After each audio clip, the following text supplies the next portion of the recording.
mean, I got to my computer like 7:10, and it was doing it all the way up until like 7:25. But I Yo, got everything. oh, my fault. Do you have the YouTube link? Yeah. I put it in the DM. All right.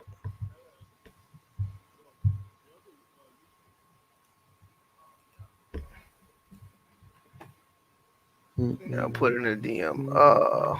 Paste. No, that's not it. Wow. Would you I put mean, I the hit page? copy.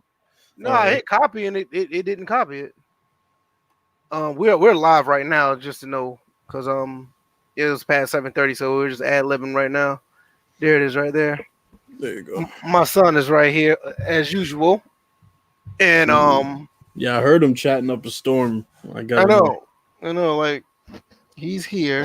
Find out what mom wants to do with him. She says she may want to give him a bath, so I don't know. So, nevertheless, we're waiting for DJ. DJ is somewhere around here. Let me see.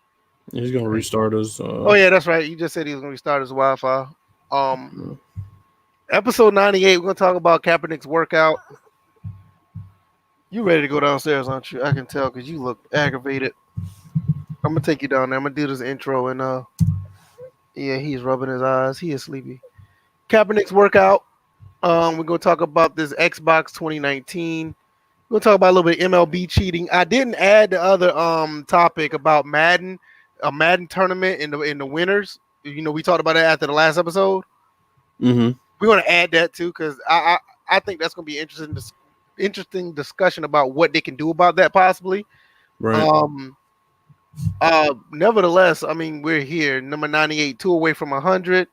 I got my son with me. Y'all gonna have to just bear with me for maybe 2 minutes or whatever. I'm gonna get the intros out the way, and I'm gonna probably I'm gonna go ahead and take my son downstairs because I know he is ready to be with mom. Actually, he's rubbing his eyes and he's a little sleepy. Ain't that right? Huh? You don't want to say that now? You've been talking earlier. I mean, we good if you want to go ahead and take him now. No, we're good. I just want to get the intros out the way, waiting for DJ to come. When DJ comes, he can do his intro. I guess you can go first, Bills. What's been going on with you? Yeah, just prepping for this photo shoot tomorrow. I've been fasting all week, and I'm excited to eat tomorrow more than I'm excited for this goddamn photo shoot, honestly. Right. But, you know, we're just taking some professional pictures. Perhaps one of these pictures will be used as a album cover. We don't know, but yeah, I'm excited for that. Like I said, more so excited to eat tomorrow. Right. As for me, same old. 2 days ago, nothing really changed. Just been working. Just pretty much. I've been trying to play some games yesterday. I didn't never get around to it. I got home from work and my boss told me I need to play with him, so I was with him the whole time. Hopefully, after the night, once I finish this podcast, I'll probably get into some gaming. But other than that, nothing else is going on. I don't know, man. I guess you could just go ahead and just let everybody know possibly what's in the future for the podcast. I'm going to take my son downstairs because I know he's ready to go, and it's not going to take that long. But No, yeah, I'll be right back. Give me about 2 minutes. Yeah. So we basically have a lot of things planned for the 100th episode. We have some giveaways planned. We have a Q&A session that's going to be planned. We have basically a year in review, or a look back, I should say, rather, at the first 100 episodes, or first 99 episodes, about, just how much the landscape of sports and sports gaming has changed, gaming in general. And I think you guys would be really interested in how we go about that. A lot of things have changed since we started doing this podcast. A lot of things. There's been a lot of games released. There's been a lot of rumors about games being released, and I'm sure y'all know where we're going. Young Noble says, you're going to finally admit your favorite Madden is 11 for the 100th. That's going to be a resounding no. That's not going to happen. All right, I'm back. He's still with me though, but I'm back. No, cool. Yeah, I was just Mama telling them wasn't what we ready. had planned. Yeah, just telling them what we had planned for the 100th episode. But yeah, we got a lot of great things planned. We're definitely gonna nail down those topics for sure in probably a week or so. Just exactly what we're gonna talk about. It's probably gonna be a pretty big episode. Like I said, giveaways, first 99 episodes in review, huge Q&A, and what's up to doll. And yeah, we got a lot of stuff planned. It's gonna be. I hope we get a lot of I'm gonna people get in it. there for Yeah, that I one. was about to say we get a good bit of people. It's probably gonna be an extended podcast too, because of the fact that it's gonna be episode 100. So it may be a little bit longer than the 2 hours. Maybe we'll go 4. Just depends on how everybody is engaged with the podcast. But I hope everybody comes through and actually engage with us.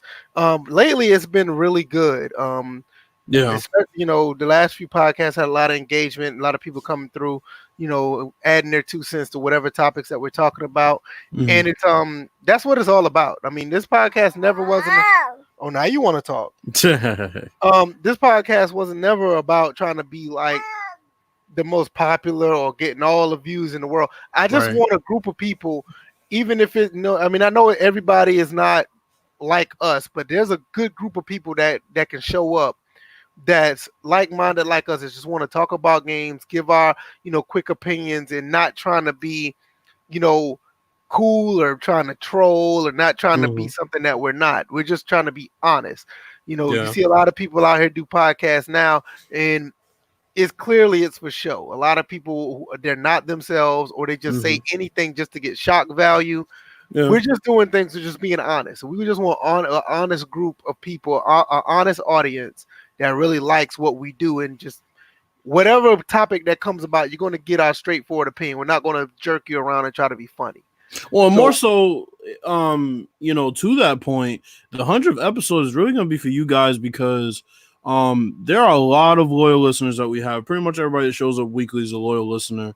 There's certain guys that don't miss a single podcast, and obviously, Noble has certain things that he has to do on days, on Tuesdays when we have episodes, but we kind of just started that, so it's understandable. If he's not able to be there, he might pop in and then come back at a later time and listen. But we I mean, got to salute you guys for that because without y'all, this would be a dead podcast. We could, like I said, we could talk to each other offline all damn night, right. but getting the interaction with you guys and discussing these topics with you guys is the best part because listener and podcaster interaction is really the most important part here. This is really why we went live to begin with. Right. I mean, it was, it was all recorded at first, and then we decided to go live, and it's starting to work out, and that's good. That's a good thing. And not only that, we have loyal people who listen on SoundCloud and iTunes. I Mm-hmm. know I know a couple of people who just only listen to us on iTunes because they can't catch us live. So Yeah, I don't cut those guys out either. Those definitely guys, those not. are loyal listeners as well. And if you guys want to listen to the podcast again and you can just download it to your phone, those are 2 avenues that you can use. I'm Mm-hmm. also trying to get the podcast on Google Play, probably Stitcher and Spotify as well. So be on the lookout for those. So everybody in the chat, what's up? What's going on? Appreciate you guys here. DJ's not here yet. He's resetting his Wi-Fi, but we're going to go ahead and get into the topics. Anyone in particular that you want to start off with? We can save the baseball one for when he gets here. So uh, we can talk about X019 if you want. Okay, we can just go straight into gaming, and we'll talk about X019. For the most part, it's everything that I've seen is nothing really big. It Mm-hmm. just seems like a few games are coming out. Project Cloud is coming to Windows. With that being said, they're gonna put like 50 new titles on Mm-hmm. on the cloud, on the X Cloud.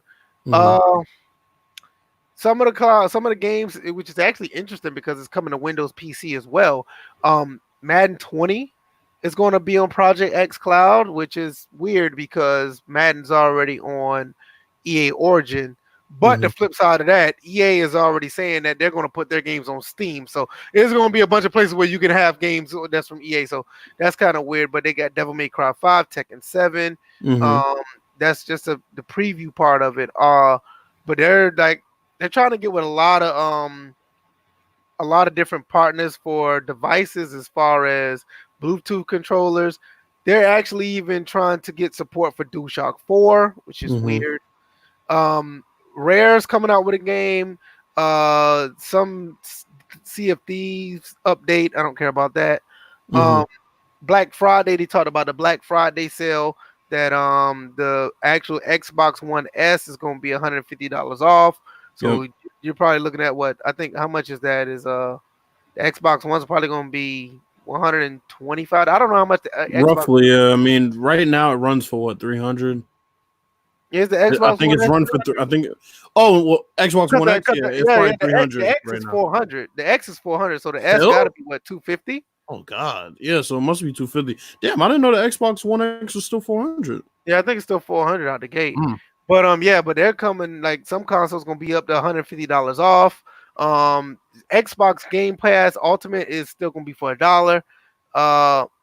Wireless controllers gonna be up to $20 off and $10 off. Xbox Design Lab controls. I don't care. I see they're adding all these Final Fantasy games. Tekken 7. You're getting all of that. You know, Halo Reaches and the Master Chief Collections on December 3rd. Where is that coming to? Is that coming to PC? Okay, so Halo Master Chief Collection is coming to PC. Yeah. I think I'm gonna go ahead and get that because don't get me wrong, if you get it even on the vanilla Xbox One, you get 1080p 60 frames. But so with that being said, if you even got a middle of the road rig, you could probably run these games at 4K easily. So I think I'm gonna get that. My son is so sleepy. No, my wife not ready to get him yet, so he's just gonna be whining right here. Let's see. Sky's the limit. New footage and flight simulator. I don't care about that. Age of Empires 4, Minecraft Dungeons, Wasteland 3. They're gonna have Crossfire gameplay. I don't know what that is. I think that's a game. Some kart rider. It's just a bunch of the games that aren't necessarily they're not really big. Yeah, no. You know, they just add on a bunch of stuff. Yakuza series is actually coming to Xbox One. That's going to be nice because the Yakuza series I love the Yakuza series. So it says the Xbox One X is going to get a minor price drop to $350. Will be available inside a number of bundles, including the Gears 5 Special Edition bundle. While select Xbox One controllers will get a $20 price drop from November 24th to December 2nd. Okay. And then Black Friday deals will also include Forza Horizon 4, Sea of Thieves, Anniversary Edition, State of Decay 2, and Hellblade. Okay. But yeah, Gears 5 will get a $33 discount. Yeah, I mean, Gears 5 is good enough to say that probably be a game that I wouldn't mind owning physical. I really enjoy playing Gears 5, so I can't say for everybody because if you played it on Games Pass, you probably don't want it. But I'm a physical type. I'm a physical copy gamer, so that may be something I might look into. The Yakuza series, I highly recommend just at least trying Yakuza 0. It's I like the. Yeah, I'm gonna play it. The only thing about it, you do a lot of reading, but the action in the game is phenomenal.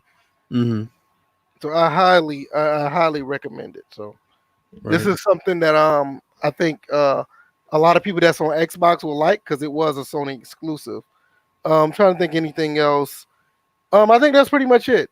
Like I said, at the end of the day, I mean, Xbox look like they're going all in on Game Pass, which for me as a dad, I think that's phenomenal because I don't have to buy every game that I want.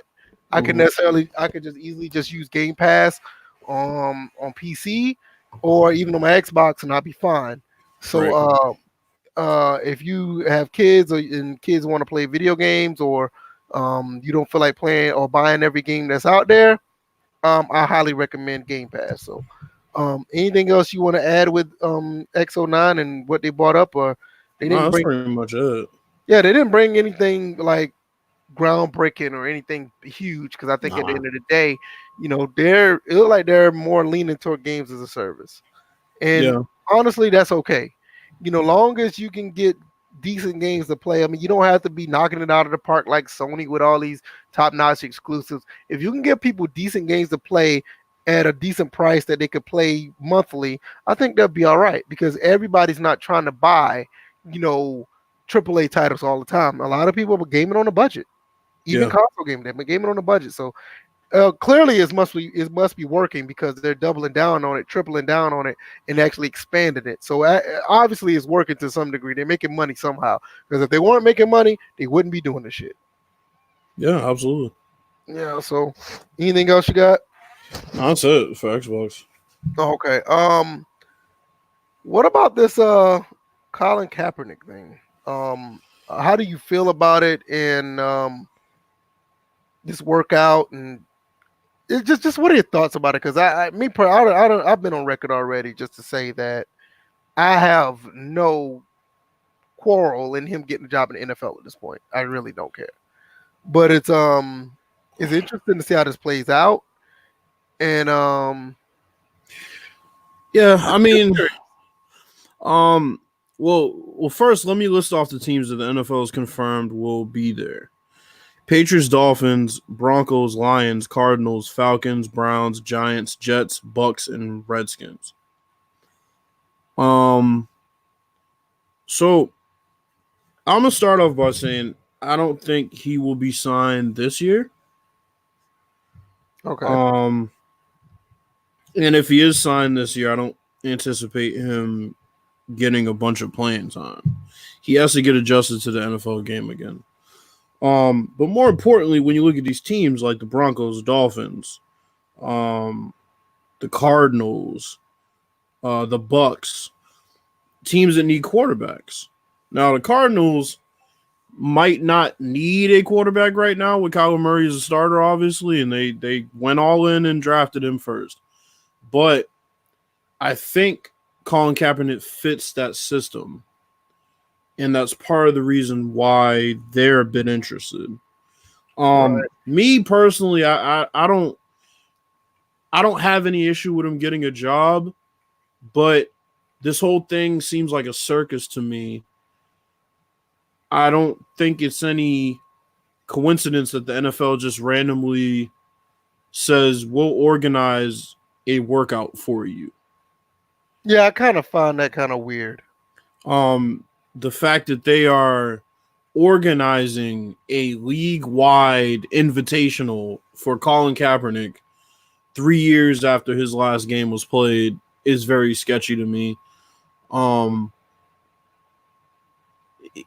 There's no way that he will go throughout this process, throughout this workout, and not be signed. I'll go on record and say that. He will be signed somewhere. They're doing this for a clear reason. And this isn't just some publicity stunt that won't go anywhere. This is a publicity stunt that will get him signed. I'm not going to sit here and say that it's a complete publicity stunt because it maybe is, but I'm not going to be on record to say so. I just think the NFL is just basically just trying to say, see, we tried. I don't think it's nothing that's going to like. Maybe it is some. I mean, I guess you can say indirectly that is one, but that is. Yeah, I think at the end of the day, I think the NFL should have had nothing to do with it. Think about it. Also, like really, I don't even think he needs to work out to do this. I think if a team would sign him, they should. There's a couple of teams that should sign him, but with this, personally, I don't even know why he's actually even going forward with it.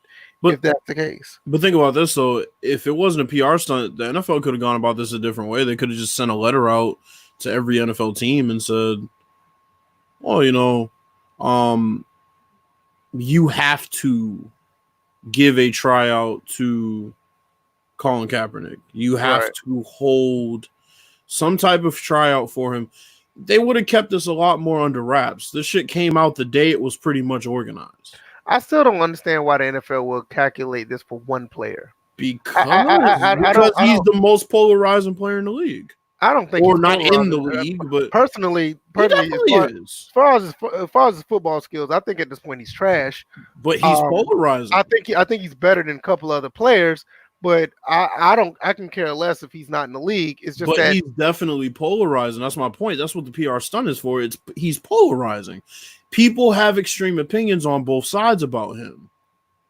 it's just. But with that being said, I'm like, why would the NFL do this? They don't need this. They don't need this attention. Of course they do. We're in the dead part of the season. They need to talk about something. There's nothing to talk about right now. They don't need it. Yeah, they do. They can just literally just let the games play themselves. They don't need it. They're doing it because they want it, but they don't. They feel they need it. Yeah, they probably do, but they don't. They can just let the games play themselves. Look, we got a game tonight. We got a game tonight with the Browns and the Steelers, which actually could be a better game than advertised if they just let the games play. They don't need to worry about somebody on the outside looking in. I'm telling you, we're in the dead part. We're in the dead part of the season. The dead part of the season is better than most sports combined. But they feel. I'm just telling you how they feel. They're in the dead part of the season. Much like the NBA manufactures storylines. We don't honestly know. We don't honestly know if it's really the dead part of the season. I just think that the NFL itself is just trying to reach with what they're trying to do.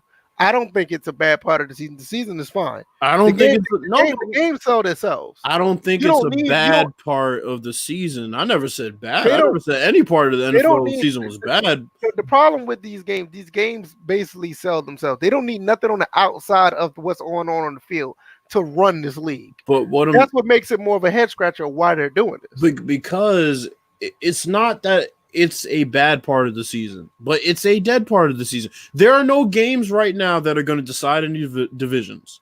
But the games are good. It doesn't matter. It doesn't matter if they're good. The games are good. The games are good in the NBA.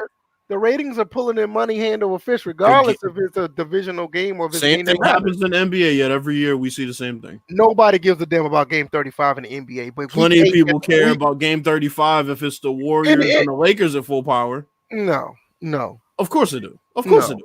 So you're telling me Christmas Day doesn't mean anything. Those ratings don't even touch close to NFL games. So Christmas Day doesn't mean anything. Not compared to NFL, it don't. We're not comparing. Not even close. We're not comparing it though. But I am, because you're trying to say that the 35th game of the NBA is comparable to Week 10 of a football game. It is because it's dead parts of the season. The dead part breaks in more money for the NFL than it does in the NBA. But we're not comparing what it brings in as far as monetary. We're talking about the dead part of the season. The dead part of the season for the NBA is the 35th. This goes back to what I'm saying. How is it a dead part when they're making money hand over fist? Because the dead part of the season is what implications the game have. We're not talking about ratings and monetary value. That's what makes the NFL so amazing, because of the fact that these games, half the time, week 7, 8, 9, and 10 don't mean much as far as where it's going to happen as far as playoff position. Those games are still highly popular, and they run circles around. They're highly popular because there is a small sample size of games per year. That does not mean that a lively part of the season. That's another reason why they don't need this outside stuff. That doesn't mean that a lively part of the season doesn't compare to now a dead part of the season, because it is a dead part of the season. How did this help the NFL? It obviously more publicity. There's no such thing as too much publicity. The negative side of it is not going to help them at all. You see, there's no negative side. Nobody's going to stop watching football. VF. No, I'm not saying nobody's not going to stop watching, but saying the flip side of it, nobody wants to help grow the game because of that. But they don't need to grow the game. They need something for people to talk about for 2 weeks. That's what they need. Thank you, Noble. Noble knows exactly. It's not. They don't care. There's no. You're right, and that's the problem. There's no publicity. There's no publicity that could come to the NFL that would be damning to them. I don't care what. Look at AB.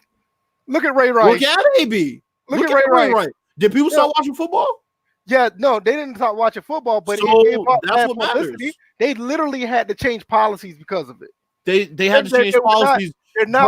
They were not willing to let other football players continue to beat up on people and let it ride. When we're talking about damning to the league, we're talking about affecting the top dollar at the end of the day. Right. Nothing. It's not. Those situations with Ray Rice and Kareem Hunt, that could have affected the top dollar easily, and it almost did with Ray Rice, because that entire story covered everything up. I don't think it did. And the only reason why it did is because the league made a mistake by lying in the first place. That was on them. That wasn't something that anybody else did. That was self-inflicted. The Colin Kaepernick thing is not nearly as drastic as that. No, it's not. But I'm just saying that why would you bring this upon yourself and you don't need it right now? Because they need something to talk about. They don't need it. They want it. They don't need it. They want it. Give me your top 3 storylines in NFL right now. The top 3 stories, Baltimore Ravens. You also have nobody's talking about the Baltimore Ravens right now. No, not this week, but promise you Sunday they will. Okay, so Sunday. So if somebody's only talking about your league one day of the week, well, it's only mostly one game of the week. It's 3 games. It's 3 days out of the week we have games. But people talk about the NBA, and they can have dead ass, garbage ass games all week, and there's still a storyline. They're not even. Let's be honest. They're not even talking about the NBA. They're talking about players. They're talking about players. But they're talking about players in the league, though. Yeah, they're talking about players in the league. The NFL is trying to talk about a player that's out of the league. But if nobody is talking about your league as far as talking about your league every day throughout the week, let's look at ESPN and let's look at Twitter. Are they really not talking about it throughout the week? They're talking about it and nobody's paying. How many people in your timeline are talking about the NFL right now other than Colin Kaepernick? Just go to Adam Schefter's timeline. He doesn't. Adam Schefter is talking about playing because he gets paid to. We're talking about relevance, though. And how many people are going behind and following up with that? But we're talking about relevance. We're talking about relevance. A lot of the shit that he tweets out. Every time he tweets is relevant. Oh, because it's Adam Schefter. My point is relevant. And there's other ones. People that are casual NFL fans. There's nothing relevant right now going on except Colin Kaepernick. Yeah, casuals, because casuals are barely on Twitter even looking at NFL stuff. Casuals are barely watching NFL games either. They're watching the NFL games they feel like watching because right now week 10 in the league means nothing. And it's still making money and making more relevance hand over fist. It's not making as much money as it would if they brought in Colin Kaepernick. Go look at. I'm not even going to respond to that. You just said if he gets on a team 9 times out of 10, that team may catch hell. People are not going to be flooding to be watching this if he gets to a team. Vince McMahon said something a long time ago that made perfect sense. No publicity is bad publicity. Well, when nobody wants to come to your games because of a person's nobody's gonna boycott their games, VF. It hasn't ever happened. It's not gonna happen. No. Why would they're not gonna, bro? They're more indebted to their fan base. You got it. I'm not gonna go back and forth with that because I don't believe it. You're right. You're right. But why don't you believe it? Because we already know how they feel about Colin. That's one of the reasons why he hasn't been signed yet. So when players were kneeling and doing the same thing he was, even after he was out of the league. No, not players kneeling, what he was doing. It's not about just him. It wasn't, but that's what happened. People are not going to boycott games because Colin Kaepernick is in a uniform playing in the NFL. There's a fringe of people that will. And that will put what type of dent? It's not a dent, but it's enough for people for the NFL to say something. Why do you think this whole thing been going on anyway? What would they say? Their bottom line was getting hurt. That's why it was. Why do you think this whole thing is a problem now? They don't care what people think about Colin Kaepernick being 3 years later, in the league. 3 years later, he's finally getting a shot. Why do you think he's getting a shot? Because if they wanted to keep him out, they continue to keep him out, wouldn't they? Once again, like we go back to say, it's a PR stunt. Rome Rush believes that, and Noble said that in the chat. You said it wasn't fully a PR stunt. That was your words. I don't believe it, but that's what they believe. Okay, but if you don't believe it's fully a PR stunt, then what is it then? Because you said they don't need him. So what is it? They don't need him. I just think there's another situation where they're trying to say, hey, look, a PR stunt. We can, and we're moving on. They don't have to. It's a PR stunt. They know what they have to do and what they don't have to do. They absolutely don't. You're right. They don't have to say we tried. The NFL does not have any morality. What do you think they're doing? They're getting him a tryout and he's gonna get a job. It's not we tried. We tried is you didn't get a job. That's what that is. Makes sense of that because I didn't understand that. If they say we tried and he didn't get a job, then they have a right to say we tried. If they say we tried and he gets a job, then nobody cares. They'll say it was all Colin Kaepernick's doing. The NFL's not going to do that. They're going to take credit. The NFL can try to take credit all they want to. At the end of the day, the only reason they can say we tried is if you don't get a job. Nobody cares we tried and he gets a job. Nobody cares about that. That's like saying it's not the fact that nobody cares. They still will say it. But that's like saying if your boy asks you to hook him up with your girl's sister and he doesn't get hooked up with her, then I tried is an easy excuse. If he gets hooked up with her, then I tried don't mean shit. Well, fuck that. If it wasn't for me saying nothing, he don't get to her. Hell yeah, I tried, bitch. But I tried doesn't mean anything though. Yes, I it tried does. doesn't I couldn't have said nothing. He would have still been single. I tried is always I did this because you kept asking to. Listen, That's what I tried means. Right, and I still couldn't have said nothing. His ass still would have been single. That's fine. And the principle is still the same. But if he was still single, you would have said I tried, and that would have been way. valid. I would have took credit and say, look, I hooked him up. And you would have looked like somebody who was just trying to take all the. I wouldn't have been wrong though. It doesn't matter if you're wrong, and it's about perception. Perception is reality in this world. Dog, the man gonna have to admit, hey man, he hooked me up. Colin Kaepernick is going to get a job in the NFL, and this is going to give them a storyline for the next 2 weeks, and then everything will go back to normal. This is what they want. There would be no dent put in their monetary value. No, it's not. But I honestly, I think he's going to get a job. I think he's going to flush out. He may complete 40% of his passes, and that'll be done. I don't think fine, but he'll still be in the league. I don't think he's a good quarterback. He may just sit on the bench for the rest of his career. But it doesn't matter. As long as he gets in the league, that's all people care about. And that's what the NFL knows, and that's why they're jumping. That's fine. I mean, I'm not sitting here saying that I don't want him in the league because I still think he's better than at least 5 quarterbacks is playing now. That doesn't mean he's going to be sitting here, actually leading the team somewhere. I may be wrong, but I highly don't see it because before he left, he wasn't that good anyway. The NFL waited until this fizzled down and said we will add him now. It is fizzled down. Nobody cares that Colin Kaepernick's in the league anymore. It's the boy who cried wolf. But the point that people can talk about it for a split second is what the NFL wants. This is not going to affect them any way drastically or drastically positive or drastically negative, and they know that. This is a storyline in the middle of the season. They are taking a page out of the NBA's playbook. Just like people asked at the beginning of the season, "Oh, why is the NFL doing this? Seems like an NBA ploy." It's the same shit. I just think at the end of the day, I just think the NFL should not have gotten involved in this because it doesn't help them or hurt them. And the NFL is so popular, the games speak for themselves. They did not need. Now, should Colin Kaepernick do a Terrell Owens and do his own workout? Yeah, I'm all for that. I'm all for this, and this. But at the end of the day, even if he gets signed to a team, I still think he's going to be the below average side of the quarterback rung. Chris Thomas, I can't tell you what team he would sign with. My fault. I saw your question, but we were going back and forth. But I don't know what teams he would sign with because honestly, it's a publicity stunt. So it doesn't matter. It's not going to be based on fit. It's going to be based on publicity. That's what it's going to be based on. So I can't point to it. To be quite honest, like all 3 of our teams, my team, DJ's team, and your team's actually going out and look at this team. I mean, look at Colin actually work out. I don't think he has no chance with the Falcons. I just don't. I mean, Matt Ryan's the quarterback. He's there. Matt Ryan has a long contract, and I also think that he's going to be there for the rest of his career. I think they have an upside with the Redskins, with Dwayne Haskins. I don't see him going there, maybe as a backup because they could use a backup, but that's like the only place I can really see that he going to be a backup. Now, half of these teams are just coming out just to say we came out. Now your team, this is actually I don't think we're a good fit, and this could be a good segue. A good fit. Just say Jarrett Stidham he doesn't pan out. What if Colin beat him out his job? I don't think it's a good fit. No, you don't think so? Why not? Because he can't run the West Coast offense. West Coast offense is not his type of offense. Maybe they'll change it. All right, let me cut in for a second. I don't think he'll fit anywhere that has a lot of Trump supporters in the audience. So it's not even going to matter what offense he's going to be asked to run, whatever team he decides to sign for, especially with the Washington Redskins. About 75% of the fan base probably voted for Trump anyway. And they're big proponents of, standing for the national anthem and stuff like that.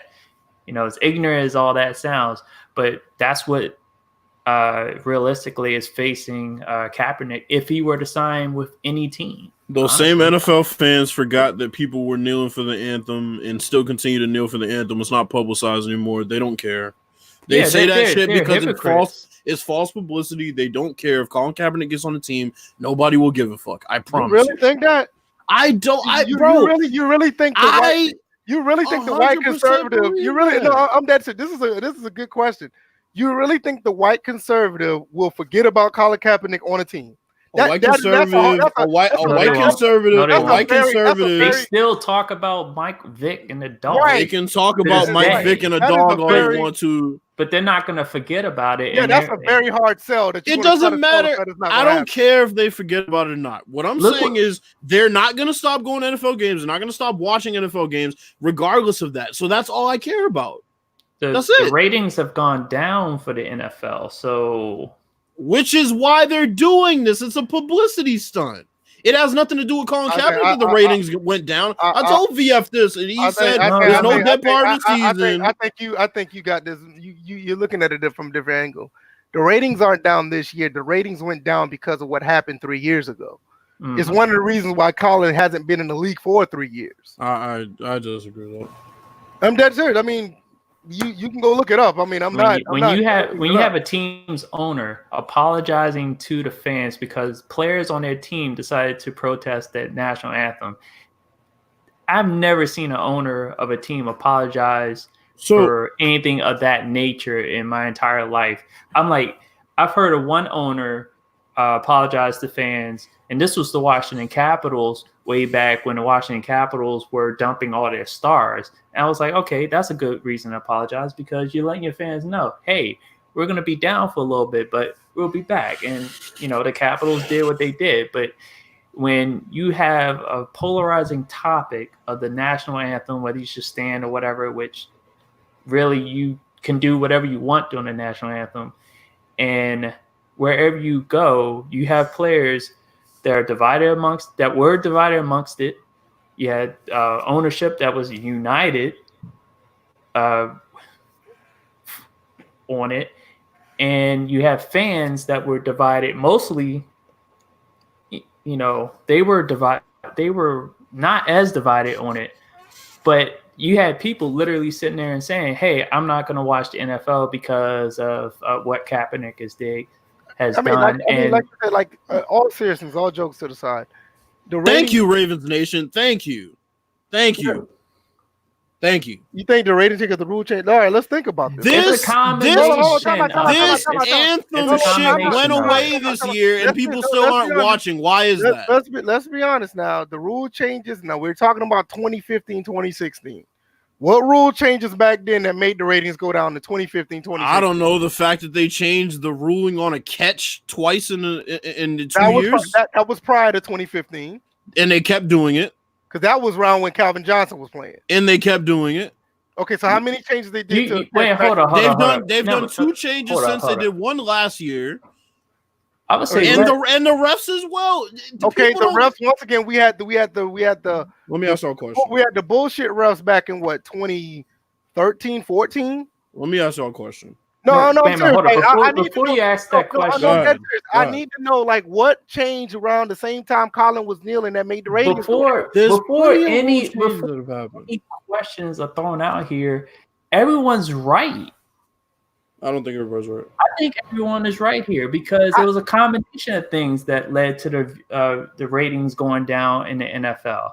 There's not one particular thing. No, it's not one particular thing, but I remember all these rule changes. There was a whole bunch of rule changes, but they happened along the same time as the whole national anthem thing. But here's my question. So you can't pinpoint that, that was it, and nothing else. But you can't. Right. But this is my question. That is fair.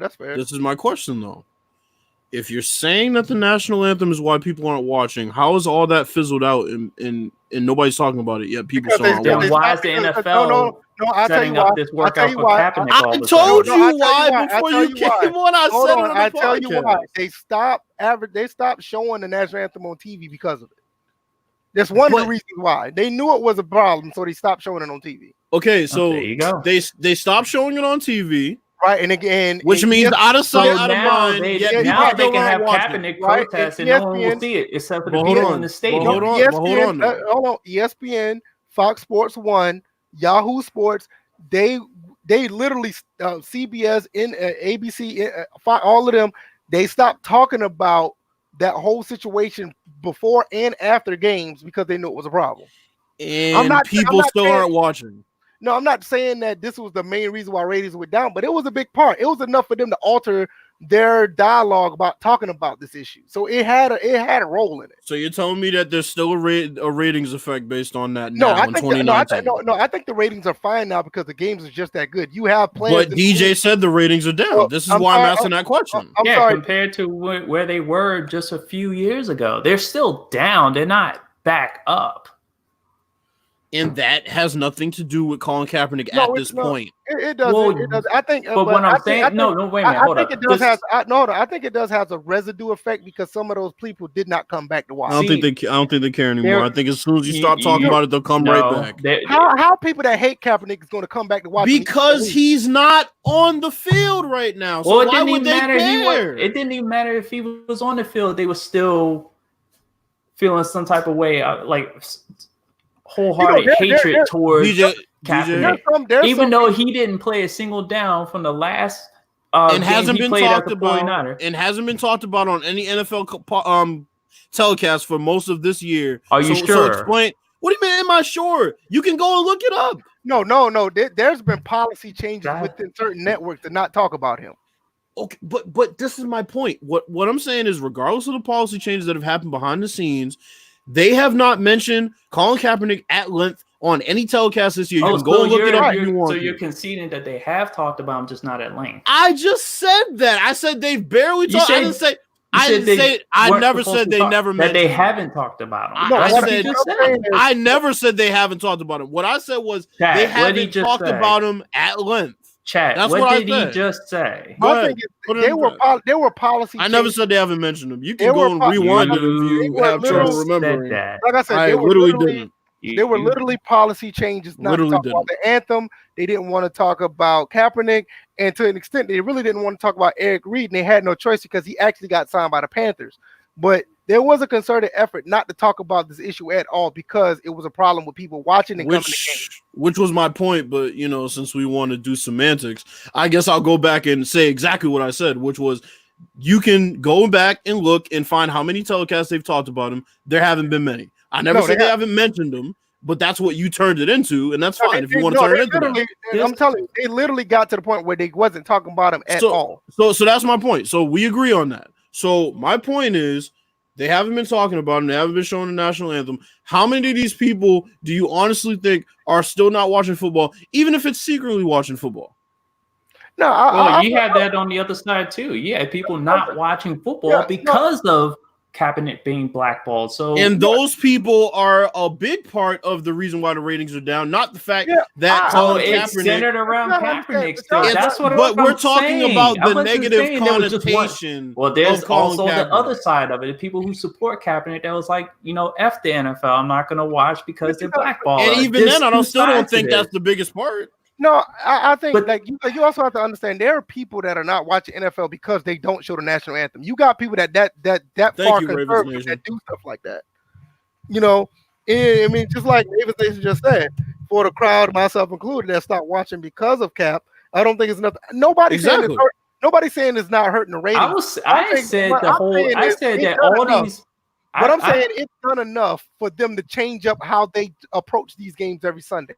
They don't talk about certain things. They don't bring certain things up. You don't hear shit about social justice no more. It done something for them. Because the last bit of it, Jay-Z, I got flipped on himself. Let me ask you a question. DJ, since you weren't here, DJ. Y'all can say what y'all want about it. Didn't hurt the ratings. It done enough for them to stop talking about it. It done enough for them to change some things. So we're talking about this year. We're talking about this year. I'm talking. But this year, what has led up to this year has happened. So you got to understand that. You got to understand. It's a legacy effect. You got to understand what has actually happened with the social justice situation with the Black Lives Matter and all of that. None of that was even an issue this year. That stuff was 2-3 years ago, and they had to stop talking about it because it was making some type of dent. I don't know how big it was. That's why I'm talking about this year. I don't think there are enough people that were kept away from this league that did not come and start watching after they stopped talking about our shit. I refuse to believe that. And that's fine and that's cool, but DJ said, the ratings are down compared to all this started. They're just some people that haven't come back. But here's what I'm gonna ask DJ though. Some people are not coming back because they feel that Cap was blackballed. That's there's some people. That's what it is. But this is what I'm gonna. This is what I'm gonna ask you.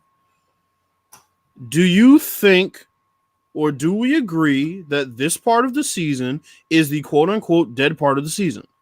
See, and I was actually listening to that part because I felt VF misunderstood what you were saying from the very beginning because you're talking about the news cycle. You were talking about basically what is there to talk about, what stories are there to portray. And right now, even though the NFL, the games are fine by themselves, but nobody wants to watch a game that has no story attached to it. So they'll probably skip out for 1 week or two until where are the playoff clinching scenarios? Right now, the lingering thing is the first thing they really start talking about at this point is, who's going to have the first 5 draft picks? And right now they're going to tail off talking about that. And then they're going to start talking about playoff clinching scenarios maybe in the next 2 or 3 weeks. So yeah, this is a dead part of the season. So that's the thing. So 2 things. So we agree on that. Mm-hmm. That it's the dead part of the season. Now, my point was the reason I think it's a publicity stunt is because they know that drastically compared to 2016, 2017, 2018, this is not going to have the same effect ratings-wise that it would then to have Kaepernick come back, especially considering the fact he's probably not going to be a starter, right? See, I don't think I was arguing against that. No, I was saying there are people that are still going to harbor that hatred and whatever from what happened. I agree. You got the white conservatives they're going to flip. They're going to flip the fucking lid if they find out this guy's anywhere near their team. I never disagreed that there'll be some, but I was talking about the impact. So we agree that it won't be the same impact as 2015, 2016, 2017, 2018, right? Because he's not going to start most likely. So I'm gonna be honest. I don't know how to gauge the mind of a pretty much borderline racist. Okay, so I don't know how they're going to react, to be honest with you. But I'm saying either way, it's not going to be the same as this situation was at the height, and there were more people that were emboldened than there are now.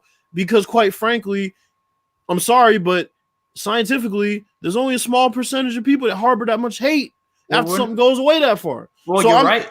We're no longer at the epicenter of it. It's still fallout, the fallout. It's just going to be each year. It gets less and less. So that's what, and apparently it's at a tolerable amount where it's going to be interesting. They can entertain it. No, right. I agree with you. So what I'm saying is, okay. I don't underestimate the power of the white conservative. Them motherfuckers are nuts. They'll be mad. They'll be mad, but they'll be all right. I don't think it's gonna be what it was those years. I just don't think. But I'm gonna bring up the major issue that I think is the real reason why people stop watching sports. As far as the NFL is concerned. Now, this happens across all sports. What happens is your ratings go down when people are tired of seeing the same teams in the biggest game that they might choose to only watch that one game per season, the Super Bowl. What team keeps popping up in the Super Bowl? What team has popped up in the Super Bowl for the last, 4 years? The New England Patriots, right? Mm-hmm. The same shit happened with the Warriors. You saw that viewership down, Warriors versus Cavaliers. The viewership was, Yeah, because that last time they played each other, you had the Caps and the Golden Knights, and that was getting more talked about than the Warriors and the Cavaliers. That series ended in a sweep. It did. As far as so it was just like, well, nobody's really paying attention to that. So, there's something exciting going on in NHL right now for expansion team and a team that suffered all that. There's like a huge story behind these two teams. Yeah. Versus Cleveland. Oh, here we go. Round 4, Thriller, Manila. Yeah. Whatever. So the issue is the NFL is having trouble building a new empire that can take down the New England Patriots. And look, I'm saying this as a Patriots fan. I know that's why that's happening. It's not the end all be all, but I think that is the major factor, is the fact that people are tired of seeing the same team in the championship. They thought last year would be the end.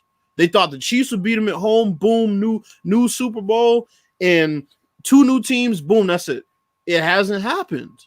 Well, I think people hate that because what they continue to hear is when it comes down, especially the casual fans are the worst ones. The hardcore fans will still watch, but a big part of any fan base is the casuals, because those are the people that flip by your channel, through the channels, and they find it and say, "Oh, let's see what's going on here." I don't watch this very often.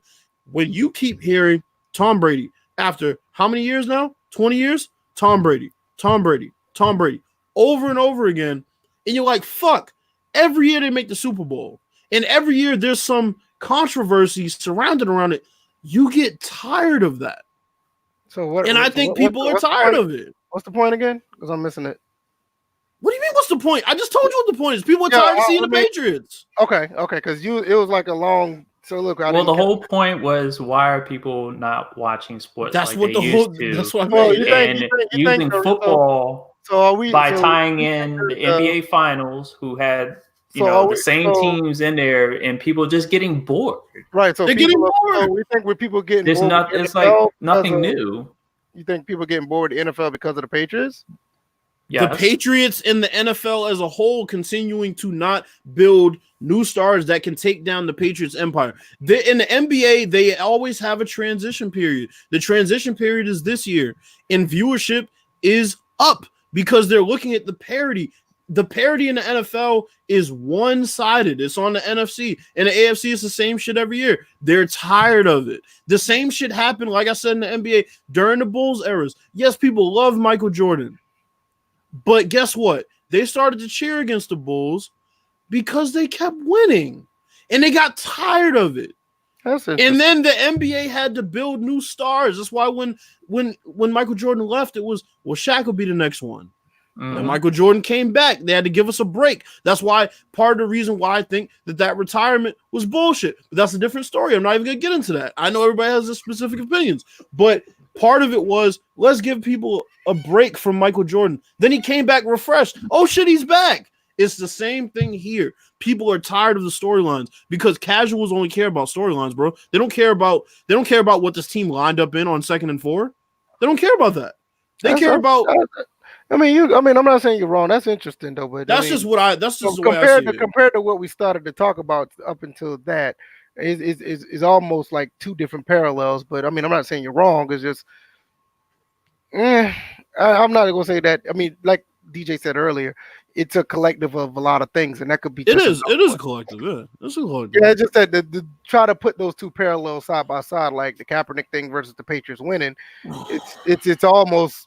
You can make a case that that's damn near far-fetched, but when you do put it as a collective, like the people in the chat were saying, the refs, the calls, the Saints situation, the PI challenge now, the helmet stuff, all that collectively, yeah, absolutely. I can see where some people just say, you know what, I don't want to watch this. That's cool, but I thought that has to do with viewership as well. You know, the ratio of men to women is. Not only that, DJ, we got to think about now, which is I think is a serious problem in the NFL that nobody's talking about, is how many things that are actually being reviewed and the game's being slowed down because of dumbass penalties all the time. That's a serious issue that could be talked about within this season. I just thought about it. It's like every 3rd play, something's in the booth for review, or some flag is being thrown, and it's getting stupid. Like the refs are the superstars of the damn league now. I just thought about another one. The fact that the teams that built this league aren't very good right now. Well, think about the Packers. You know what? I'm okay with that, but. No. I'm saying, like, as far as me, like, I don't care, but I think when you think about, okay, like the people that grew up in the 60s, they watched the Packers. 70 Steelers. 70 Steelers. 80s, 49ers. Giants, 49ers. The 49ers are coming back, but over these past couple of years, the teams that have built the league haven't really, a big part of that NFL fan base that grew up in the 60s, they're Packers fans. And like you said, Steelers, and go down the list. I think that's a big part of it too. I don't have a problem with these foundation quote-unquote teams being bad because I'm all about parity. Just I want to see, people from Tampa Bay actually get, riled up about the NFL. I want to see people in Seattle get riled up. Arizona. I want to see like the entire country, every team feels like they have a chance to win it. I think that's a bigger. It just gives more popularity and a bigger a bigger base of fans throughout the country compared to just seeing one or two teams every year. Like, I completely agree with you, and that's the thing. That it goes back to my point that I made before. It's like let's think like really hard for a second. What is the team that the NFL has taken that's a small market team and made like that next team up, like the NBA's done with the Bucks? There hasn't really been one. Not in years. So that's part of it. But like I said, think about how many Chicago Bears fans aren't watching football this year. I mean, that's a big part of your fan base. Real quick, before we continue, I want to go to Chris Thomas real quick because he put out a pretty good quote. He said, "Have y'all mentioned this workout is not really on the up and up due to the fact that this workout is last minute and that this workout is in a Saturday when teams have games the day after the college football?"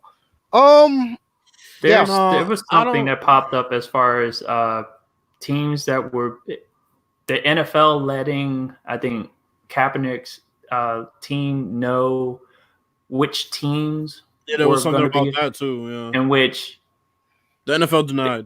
Yeah, the NFL was, according to Kaepernick's team, the NFL was supposed to provide the list of teams, and the NFL at first they said they were going to, according to Kaepernick's team, and then they did a 180 and was like, no, we don't have to provide that information. You just which becomes sketchy when they fucking then reveal the list anyway. This is another reason why I said that the NFL should not have been in on this. Because see, stuff like this doesn't help them regardless of what kind of publicity they're looking for. This is the type of publicity that does not bring people to necessarily watch a game on Sunday. But that's why I said it's not as heavy-handed if Kaepernick just says I'm holding a public workout. You know what I'm saying? It's heavy-handed if the NFL says we're holding it. If Kaepernick says it, nobody's showing up, and it's going to look even worse. I'll put it like this. I think if Terrell Owens was able to bring a lot of people to his workout, I don't see why Kaepernick couldn't. He's way less polarizing, bro. Right. Really? Even with all the controversy around Cap, you don't think he's just as big? No. I'm saying Terrell Owens is way less polarizing at this point in his career, where if people came to his workouts because they would legitimately be interested in whether he could still play, Colin Kaepernick, it would just be another publicity stunt, but people wouldn't buy into it because it would just be him saying I'm working out. But the NFL saying we're holding a workout for Colin Kaepernick. Yeah, it's different. It does. Like I said in the beginning, I don't think it does. I don't think it helps the NFL, but I can see what you're saying when it comes. They lended their credibility to it. What is that? But anyway, I feel you. But what I'm saying is, at the end of the day, the NFL is a shield. They lend the credibility to his workout instead of him just saying I'm having a workout. The thing about Terrell Owens is the fact that you knew what you were getting. He works out because he was a beast at working out, and he was a beast at playing the game. Of course, Colin on the tail end of his stint playing in the NFL wasn't all that good. So when people say, like you did say, like he may come up and say, hey, I'm working out, come see me, people are going to remember those last 6 games when he was just throwing a bunch of incompletions. So I kind of get what you're saying. But didn't he win the last few games he was in? It's really overspoken how bad he was that year by a lot of people, because his interception to touchdown ratio was damn good. Yeah, I don't think he was necessarily bad the last few games, but I don't think what he did was anything better than what he was used to be. Well, remember, they tried to turn him into a pocket quarterback and change the system completely. Right, that's after Harbaugh left. Like the Super Bowl run and like a year or two after the Super Bowl run, he was actually like still prominent. I think it was like years later, it's like where he started to fall off. Somebody took it. Who in the 49ers took his job? Somebody took his job, and then when Alex Smith. Yeah, did Alex Smith take his job? Alex Smith was going. He was going by it. Remember? No, Cap he didn't took take Alex his job. Yeah, Alex lost his job to Cap, and then he went to Kansas City. Yeah. Somebody took his job. I can't remember what it was. No, I think it was Blaine Gabbert. Yeah, Blaine Gabbert took his job. And when he came back, he wasn't all that good until like the last 2 or 3 games. He played pretty decent, but it wasn't up to what he used to be. So yeah, Kaepernick's last season, he started 11 games and he had 16 touchdowns and 4 picks. Right. Do you have the breakdown to like the last 3 games? We'll have to find a game log. It's funny because I think the last 3 games were like the games he actually was playing pretty good, and that's when they wanted to know if he wanted to be re-signed, and he bet on himself and didn't get re-signed, and they was going to trade him to the Broncos or something like that, but they end up. It was something like that. I can't remember. It was one of the two. I think it was like he bet on himself, and then the Broncos were supposed to pick him up or something like that. That's the crazy thing. It's like he never had a like crazy high completion percentage, but that year everything kind of compounded itself, and made it seem like his play was worse.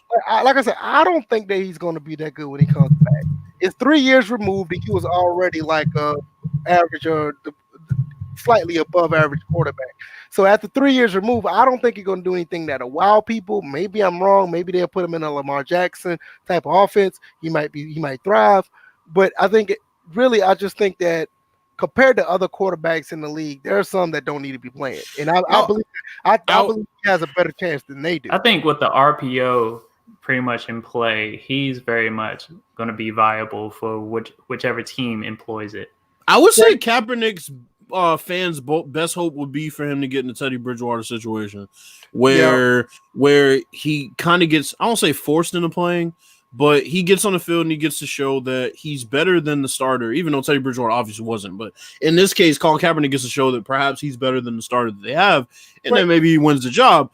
But that would be his best case scenario. Don't just thrust him into a quarterback competition the very time he gets there. Right, Freddie G came with very good. He came with a very good point. I'm gonna put it. They stripped his weapons. Yeah, no Frank Gore, no Anquan Bolden, Vernon. That is a very good point. That too. And then Ravens Nation has something at the end too. He said the last 3 games he hit a QB rating over 100. But think about how.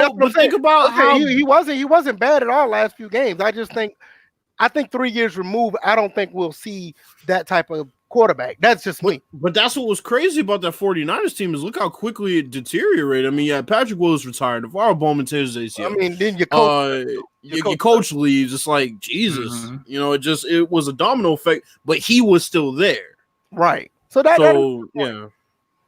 We'll see. It's going to be interesting. It's only going to get more interesting once the workout happens and right. all that stuff. It's something to look into. I mean, I still think that with the NFL getting on top of this workout, I think it's a farce. Definitely. They're sitting there just trying to. I don't want to necessarily use PR. I mean, it is, but I just think it's. I think it's more like a scheme, like a scam. They're trying to scam people into believing that they're knowing what they're doing, and PR is more of we're the good guys type thing. I don't think they're necessarily trying to get bad PR. I think they're just trying to pull the wool over people's eyes. But anything else y'all got before I'm gonna let y'all jump into the MLB stuff because we already did the Xbox stuff. Anything else y'all want to add before? Nah, I think we're good on. Yeah, we're good on it. Yeah. Yeah. I don't have any information on the MLB stuff. I know you guys do. Y'all sent a couple of links. Got plenty. My little man is on my shoulder. I'm going to take him downstairs. Finally. Cool. He's not gonna come back up here with me. He is knocked out. And I'm gonna let y'all start that, and I'm gonna come back and I'll give my thoughts as well. Cool. So, all right, watch out, man. You are heavy. Jesus Christ. You can go ahead, DJ. All right, so we kind of talked about it on Tuesday. Yep. So now it's gotten worse. Well, let's catch people up who didn't listen. Basically, the Astros. There's been a shitstorm concerning the Astros over the past week about them stealing signs and using a camera in the center field to record signs and basically signaling to batters from the dugout by banging on trash cans twice that it's not a fastball coming. So if you remember from Space Jam, you remember when the catcher would tell the Michael Jordan curveball don't swing? They were basically doing that to every batter. Pretty much. Essentially. So what's going on now is that now we have 3 sets of names that are being thrown into this. And this is Astros manager AJ Finch. Red Sox manager, I believe, Alex Cora? Yeah, Alex Cora and Carlos Beltran, who just got the job for the Mets as the manager. So now you have 3 managers that are entangled in this. And what is it? It really came to light as far as the obvious nature of it was when a White Sox pitcher, what was his name? Farquhar?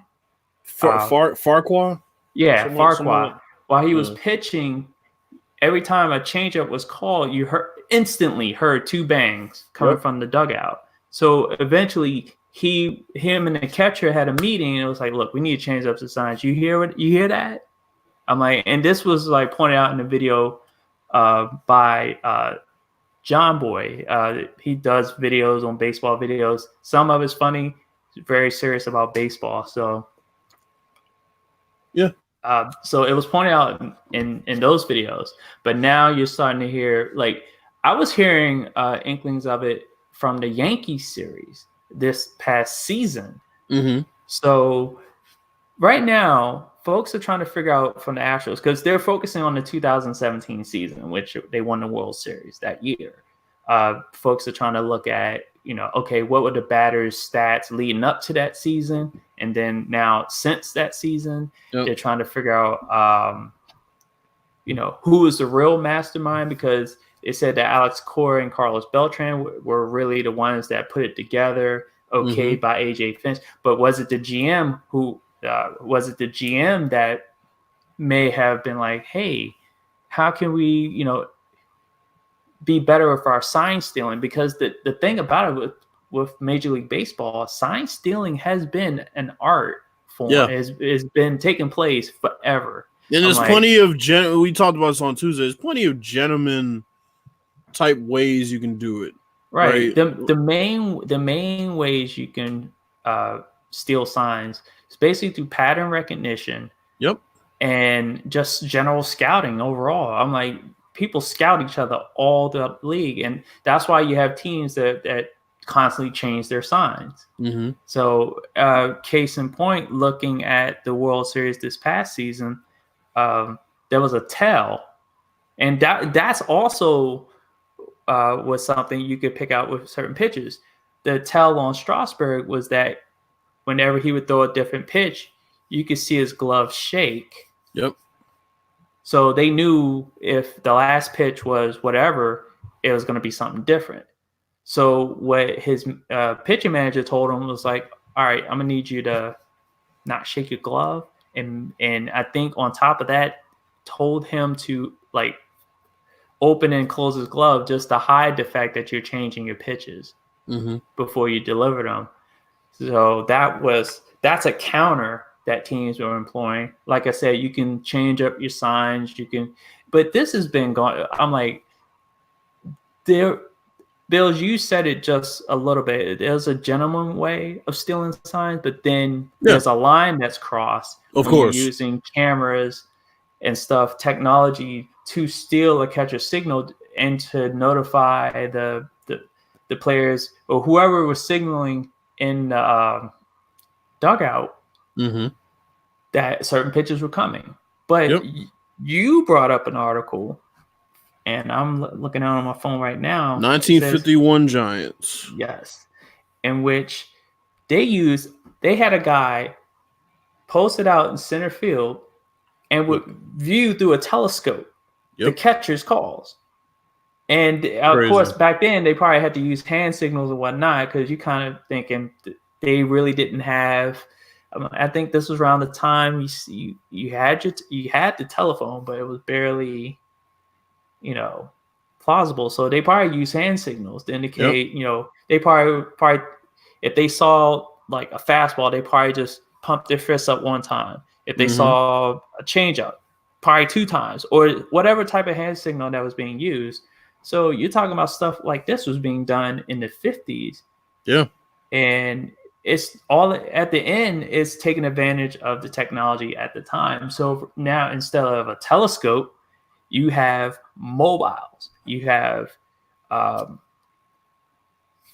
would say the mobiles as far as being able to communicate quickly, because they said at the timing of the bangs, you would hear a couple of bangs for when a changeup was coming. Mm-hmm. It was instant. As soon as the catcher dropped the signal, bang, bang. Well, see, and the other thing that ESPN pointed out was the record change with the Giants. They were 24-22 prior to the date that it's reported they started doing it. 24-6 after. So that's a clear indication, and of course they admitted it, which also helps. Yeah, because that article also pointed out that they were down to the Brooklyn Dodgers, 13.5 games in which they needed to overcome, and they did. Yeah. So at least July 20th, it said it started. Mm-hmm. It said the Giants' offense was not to blame for the skid. They had scored 69 runs in those 11 games, 6.3 runs per game, and knocked out 21 home runs. Mm-hmm. Team batting average stood at 258, which was staggering, especially at that time. Which it was 250 in early June. And then they talk about the problem being pitching, but it's just that's crazy. It says a Polo Grounds electrician, a Brooklyn fan, it turns out, installed the wiring and buzzer, and the technology aided sign stealing began. I mean, it's crazy. A fucking stethoscope. Why is VF or a telescope for an emoji? I don't know, but I mean, telescope. It's crazy stuff, man. So it's one of those things. And being a former baseball player, I'm like, you always were looking for an advantage. Yep. But I'm like, the way we play, we never would have thought to have somebody like I think the biggest thing would be if there's a runner on second, then that's because you're using a player on the field to relay signals. I'm like, that was fine. Yeah. Some form of cheating is allowed in the MLB, and it's just that there's that gentleman line that you have to stay behind, and when you cross that line by using the technology being used, so you're going that next step to really just gain such an unfair advantage, like we talked about on Tuesday. So it's a crazy unfair advantage. So I think we also brought up what's the potential for there to be change as far as what the consequences, and you're talking about now that we have 3 names and 2 of those names are with different clubs. Yep. I think the video I shared with you in the DMs, they talked about, possibly heavy suspensions, heavy fines, restrictions on draft picks. A lot of these we brought up on Tuesday that was going to be the possibility. Right. I'm like, you're talking about millions and millions of dollars in fines. You're talking about possibly suspending managers for half the season. Yeah. They said that it would probably, the way it would work is like, why penalize the Red Sox and the Mets? Because especially the Mets, I'm like, they need all the help they can get. But it's one of those things where you just sign the guy. How about you just say, okay, well, no, we won't have you. We can't have you. Yeah. You can't coach for the next year. Your contract is terminated as of right now. I believe MLB can come in and do that. They definitely and the Mets have to find somebody else. Yeah. I'm like, that. If I were Beltran and if the facts line up for him, I would have to resign. Because I wouldn't want to coach a team under those circumstances. And I look at Alex Cora. He's been a manager for how long? 2 years, I believe. For 2 years. So I would say, okay, they can deal with maybe half a year suspension, 81 games. I mean, see, the thing is, like, depending on what evidence they find, this might have to go to a lifetime ban for them. Shoot, AJ Finch. That could be it for him. You know what? I was thinking about that earlier today. Like, could this actually garner a lifetime ban for a few people? If betting on your own team was a lifetime ban, then gaining an advantage against the other team has to be a lifetime. It almost has to be. That's what I was thinking. I was like, why wouldn't it be? Because betting on your own team is not even close to being, as far as altering the outcome of a game than this. Yeah. I mean, this is like I said, if they turned out to be the fucking Twins and they didn't come to prominence the way they did, fine, okay? But look at the Astros now and look at them back in 2017. It wasn't the same. I mean, let's just they're a powerhouse now. I mean, let's be honest. I mean, do we honestly think, which I do, I'm telling you, I'm on record right now, like I do believe. Do you guys think that this could be a lifetime ban for some players? I mean, for some actors. I think it could turn into that. I think the bigger question, I think that would definitely be on the table. I think the bigger question is, do you look to, if you find enough information, strip the Astros of their World Series win? Ooh, that's gonna be the slippery slope there. But the thing is, do you let's say if that were to happen, would you just vacate it? Give it to the Yankees. Vacate it. Vacate it, because see, the thing is with the Yankees, you got a lot of Yankees fans that are like, well, at the end of the day, another World Series for us, I guess. I mean, at the end of the day, the Astros would, of course, argue you still have to win it on the field, but so from that perspective, I would probably say just vacate it. I would go back and watch that series. I would have to too. Yeah, I don't think they're gonna. That's a stretch. I don't think they will. National championship teams in college have been vacated. They have, it's not a precedent. They're not a precedent for that. Those are two different entities. I don't. It doesn't matter. If the violation is that egregious, I would vacate the. Slow down. It does matter when you talk about two different entities. Now, every entity don't have the same rule across the board. But this is unprecedented. They are governed by I do agree with that. To where they can make that happen. I'm not going to sit and just say because college football did it, so soccer should do it too. No, I'm not going to do that. They do it too. Well, I would, but here's the thing, VF is, to DJ's point, I think they would kind of look to those other sports where it was precedented, that these things have happened. It depends on how severe. It's not saying they're going to automatically do it. I won't say it doesn't matter. They do have potential to do that. They can do that. The way that you answered it made it seem like it's just automatic. Yeah, I wouldn't say it doesn't matter. No, I wouldn't say. Wow, did you listen to the first few things I said? Exactly what you said. I said I don't see them doing that. You said they should because college football did it. That's exactly what you said. I said they could. I think exactly. That's what I said. You said which means it's a possibility. It doesn't mean it's automatic. I think in history, these leagues have looked at one another when it comes to sanctions and things that were a bit unprecedented in their league. So I could definitely see the Major League Baseball taking a look at that because there has to be something substantial considering the fact that this is the first major scandal as far as that's concerned in years. I mean, you're talking since the 1951 Giants. I can see them looking at it.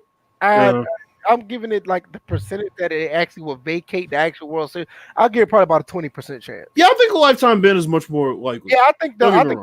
Because you definitely have to punish the individuals. Right, that's first and foremost. I think that's a way much higher possibility that will happen. But to vacate the World Series, I'll give it at best maybe. I'll be back. Give me a second. Right now, they're doing an investigation of all this. So right now, everything's still in the early stages. And it's just like more names are probably going to come out. They're definitely going to start reviewing all the games. And not even just the playoff games. They're going to review the regular season games because that's basically where most of these videos that we're seeing are showing regular season games. There's nobody there. You can clearly hear stuff. So it was kind of funny that they would do it in a half-empty stadium. Right. Because it made it even more obvious. Bang, bang. Yeah, there's a changeup coming. I thought it was stupid to do it when there's nobody there. Yeah, that was kind of dumb. Well, and then ultimately they lost this year's World Series, so Right. So, well, I don't know if y'all got anything else to add to it. I mean, if y'all want to jump to the picks or whatever, but I'll just wait the Bills come back beforehand because I don't know. He may have something else he want to add. But I just think at the end of the day, I think I was thinking about it earlier. I really think a lifetime ban is. I think to be honest, I think it's actually going to come. I think there's going to be at least 1, 2, maybe 3 people probably end up getting a lifetime ban. Don't worry, Astros fans. Your 2017 World Series is safe. It's safe. I agree. I believe it's for the most part it's safe. But yeah, some people are gonna be out of here in a few. I can see some people clamoring for it, but I think mostly Yankees fans. Yeah, I just think it's slim that they'll actually get vacated. That's actually no. Wait a minute. 2017. Who were the Astros playing? Because they were in the American League when they won. They played. Wasn't the Cubs? No, was it the Dodgers? Probably was. Yeah. Yeah, it probably was. Yeah, and I know the Dodgers. Oh God, yeah. I'm like, if it's not the Yankees clamoring for a vacated title, the Dodgers. You realize that would actually break their streak of failures. They'll be like, see, Kershaw's in a fraud after all. Yeah, but what about Verlander? Well, that's the thing. It's like, oh man. I mean, because then you start thinking about them vacating stats, and then career stats change, and then you would have to say, well, shoot, how many people were cheating against Verlander for him to lose every World Series game? Right.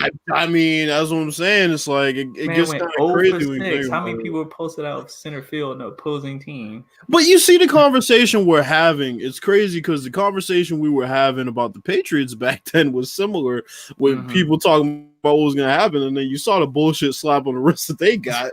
it's like I mean, I think the difference is the league doesn't have the allure for the Astros the way they do for the Patriots, obviously, but it just makes me think back to that. It's like, look how egregious that slap on the. Oh, if it was the Yankees, you see, they probably wouldn't even. They probably pay these sites not to even report on this shit, man. Hey, let it go, let it fester. People still playing maximum football? Really? Wait a minute. It came out this year? It's like, I'm just kidding. I don't know. There's been the talk about maximum has dropped off. Like, I'm just wondering because I'm on this website and it's on the front page of this website, so I was just curious. Maybe I haven't heard anything about it. I don't really see people talking about it as much on the timeline. I'm like, maybe one person to keep stalking each dev for access or maximum. Talk about you didn't have this at the time you said. That's a different story. They're I know nobody's talking about IMV anymore. So they're working on. Anybody got y'all money back yet? Yeah. What about how's that working out for them? Especially with the NCAA ruling. Wait, that's kind of interesting. Y'all spent all that money, and other companies are going to make college football games now. IMV is going to sit on the sideline like, we got. I want to talk about this this Madden 20 champion that was banned before we do our picks. I forgot about that. Yeah, I did. I didn't even put it in the title. I mean, I talked about it like right when we first started because I didn't put it in the title. I thought we brought it up on Tuesday. No, we talked about it after the show. Remember? Yeah, we talked about it after the show. Oh, okay, yeah. Because he didn't even bring it up till after the show. Yeah, because I didn't know, and I was like, "Yo, we need to talk about this." I think it's pretty interesting. I'm going to share the screen so everybody can see it. Because we were laughing about a lot of but it was like a serious, like nervous laugh because some of the stuff that popped up. Right. Madden 20 champion banned for criminal pass. This is going to bring up a lot of questions about how they vet people into the tournament, or should they actually do that? It's going to be interesting. I'm just going to read a little bit of this right here. On November 7th, Madden 20 Kansas City Chiefs club champion got Underwear, Los Angeles. Okay, whatever. The biggest news, however, is that who won is that the winner was previously convicted of trying to extort a teenage female over nude photos. Okay. His name is Fame Nate. His real name is Nathan Harris. I'm not going to go into that. Nate. In May of 2017, Harris pleaded guilty to intimidation, which is a Class 3 felony in the state of Illinois. Harris, who was 21 at the time, admitted that he tried to threaten his victim because he wanted her to send him more, not just nude photos, but more nude photos. The fuck? Wild. Right. He obtained the original series of nude photos of the female by hacking another person's computer. So he never really got. Yeah. He never even got them in the first place. He never got the original photos. He hacked somebody's account to get these photos. Loved the photos so much, he went to this chick and said, "Look, I need you to send me some more of these photos." How does this conversation go? Hey, yo, bitch, you probably don't even know who I am. But I had your friend's account. Now send some more of them titties, or I'm about to beat your ass. Like, wait a minute. I have to ask this question. How old was the friend that he hacked into? That's a good question. Because it's not even just him. What is his friend doing with these naked photos? He said he's going to send the photos to her family. Yeah. He said by hacking to another person, and then more that Harris would send the photos. That's insane. If he didn't get more pictures, he would send the photos that he did have to her family. But you know what though? You know what this shows? One dude that's horny is. Two of them dudes is horny as hell. But you know what this shows though? For all y'all that call me out for me calling people losers and they play Madden all day and shit, just look at this shit. Right. This is the Madden King of 2017 right here.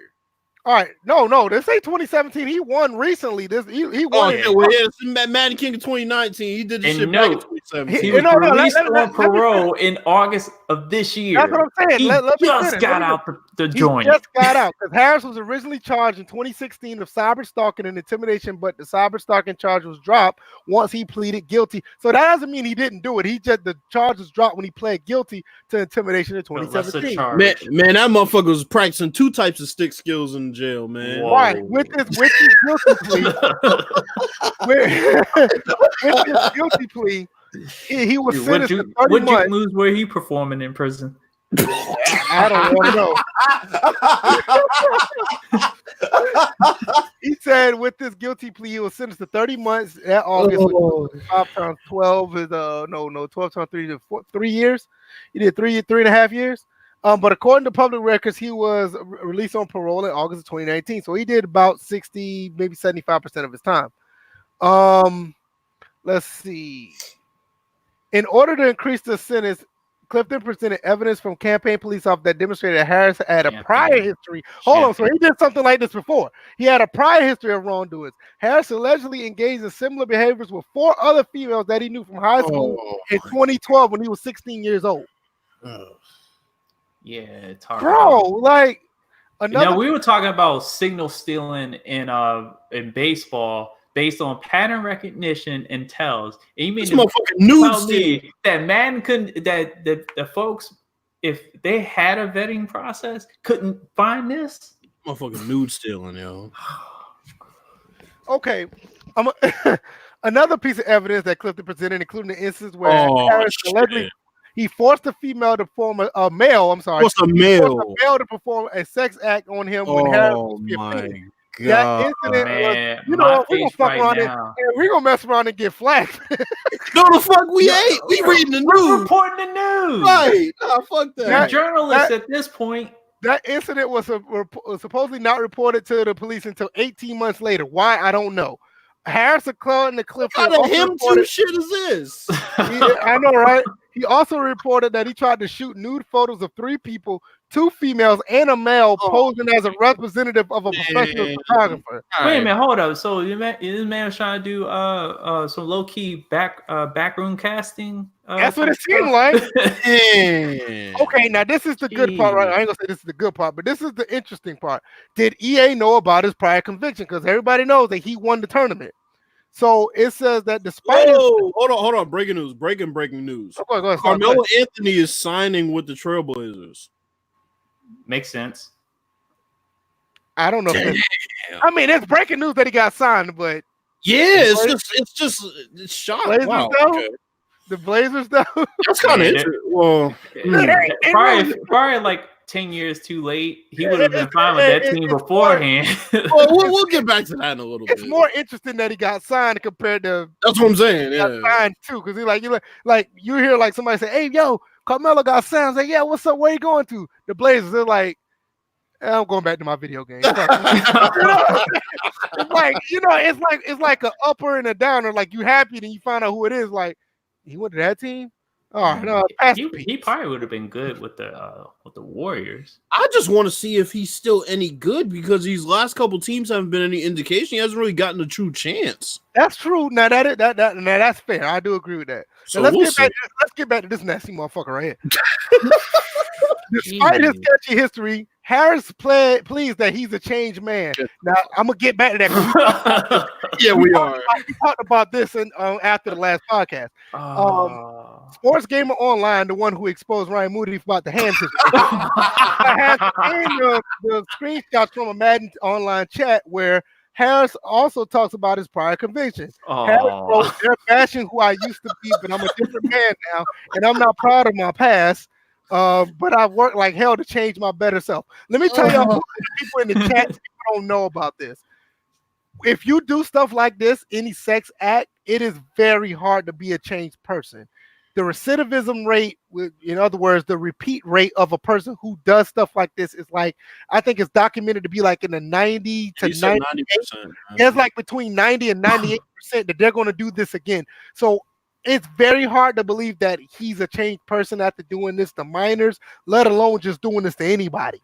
So, basically, I wouldn't be surprised. I wouldn't be surprised if he's doing this shit now and nobody just knows about it. Basically, what VF said in a nutshell is that it doesn't go away. He's suppressing or attempting to suppress these, feelings, desires. You don't want to say desires. Well, it's one of those things where it's just like he's engaging in active suppression at this point. So those thoughts are always, those thoughts, desires, whatever, are always gonna be there. But that's what I tell people, man. Physical attraction, it's unfortunate. You can't control that shit, bro. You can't control who you're attracted to. Hey, I might like light-skinned females compared to dark-skinned females. I can't one day wake up and say, you know what? That's not how it works. Right. So if you are a Jerry Sandusky or a person in this situation, him, that's who you are. That's who you are, bro. There are people out there who have changed, but we're talking about. That's what I'm saying. You're talking about a rate between 90 to 90%. You got to think about how many sex offenders that are out there. Like, let's say, for instance, if there's 100,000 sex offenders in one area, we're literally talking about one or two people out of that 100,000 people. That's how small it is. It's just like being heterosexual or homosexual. I can't wake up tomorrow and say, you know what? Right. I like guys. That's not how it works. All right. Let's attraction hear is attraction. Let's hear EA's statement when they found out after he won. As EA provided the following statement to SGO, the company, the people that found out that Ryan Moody was scammed behind the hand situation. Following the tournament, we became aware that 2 EA Sports Madden NFL 20 Championship Series competitors had a felony Christmas. So it was 2 people, but they're only talking about 1 right now. It is our policy that players have committed a felony and serious crimes that would not be allowed to compete in our events. The nature of the offenses are involved with clearly not keeping with the values of competitions or electronic arts and the NFL. So we take action accordingly. Effective immediately, these 2 players have been indefinitely suspended from Madden NFL Championship Series and will not be allowed to engage in EA-sanctioned Madden competitions. We consistently monitor, yada, yada, yada. They say we consistently monitor to ensure the integrity is this, that, and that. In other words, they're going to let you know that they can't do shit about it because they don't have a background check of people getting into these tournaments. Yep, basically they didn't know anything about it again. But you know what, though? You know what? This is going to bring up a subject that might be sore to some people, but this kind of pisses me off in retrospect. Okay, so we found out a lot about that security at that Madden event where the shootings happened. The shooting took place, right? That really pissed me off as a former person that worked in security and things like that. I agree. And now you have this situation. It's like they have a track record of only caring about. Not they have a track record of ignorance. Yeah, ignorance. Yeah, you're right. But it seems to me like voluntary ignorance. Honestly, not even so much neglect, but like, fuck it, it's bringing in the money. Now the flip side. I'm gonna play devil's advocate real quick. This is really tough because this is a gaming tournament. Yeah, you can't really look for background checks for people that's in a gaming tournament. You know what I'm saying? Yeah. It's kind of tough. I don't know. Not saying now when people like this, they should have known. I'm not saying they should have known, but this is something that they needed to know about a person like you have a simple misdemeanor, fine, but damn, bro, you gotta type that name into the internet once and see what pops up. Yo. Exactly. If they caught you, selling drugs or some shit, I get it. You shouldn't be banned from that. And you got caught shoplifting. I get it. You shouldn't be banned for that. But stuff like this, and I'm not saying they should be banned, but at least EA should have known about this. He just got out the joint this past August. At least they would have known about that, which could have led to everything else.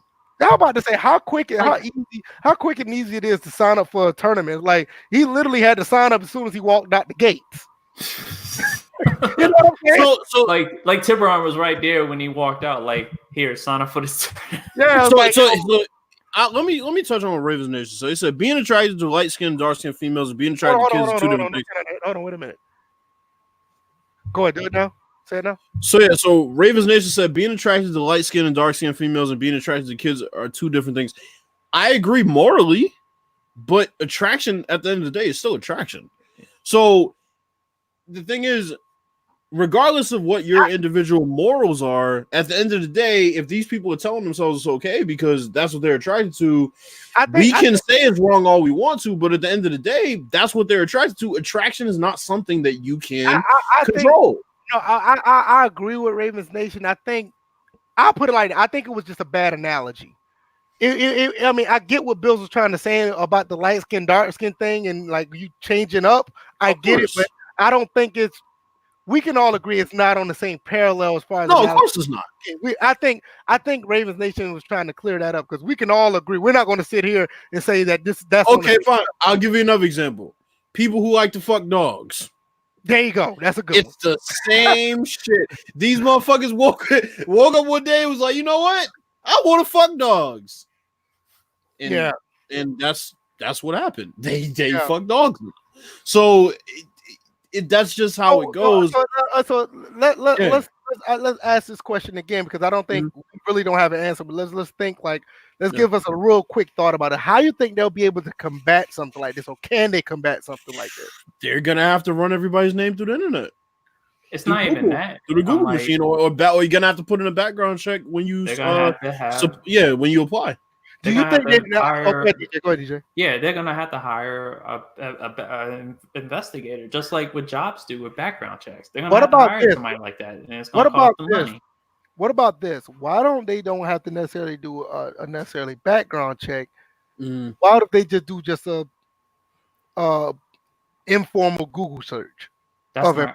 No, because you can alter information based. That's true. Yeah, I think they need to do a true. They need to spend the money and do a true background. Because the way I look at it is, if this happens, it's gonna look really bad on, let's say, parents that want their kids to be in these tournaments, or people on the outside looking in like, damn, why are video games getting this serious that you have? I mean, if you explain it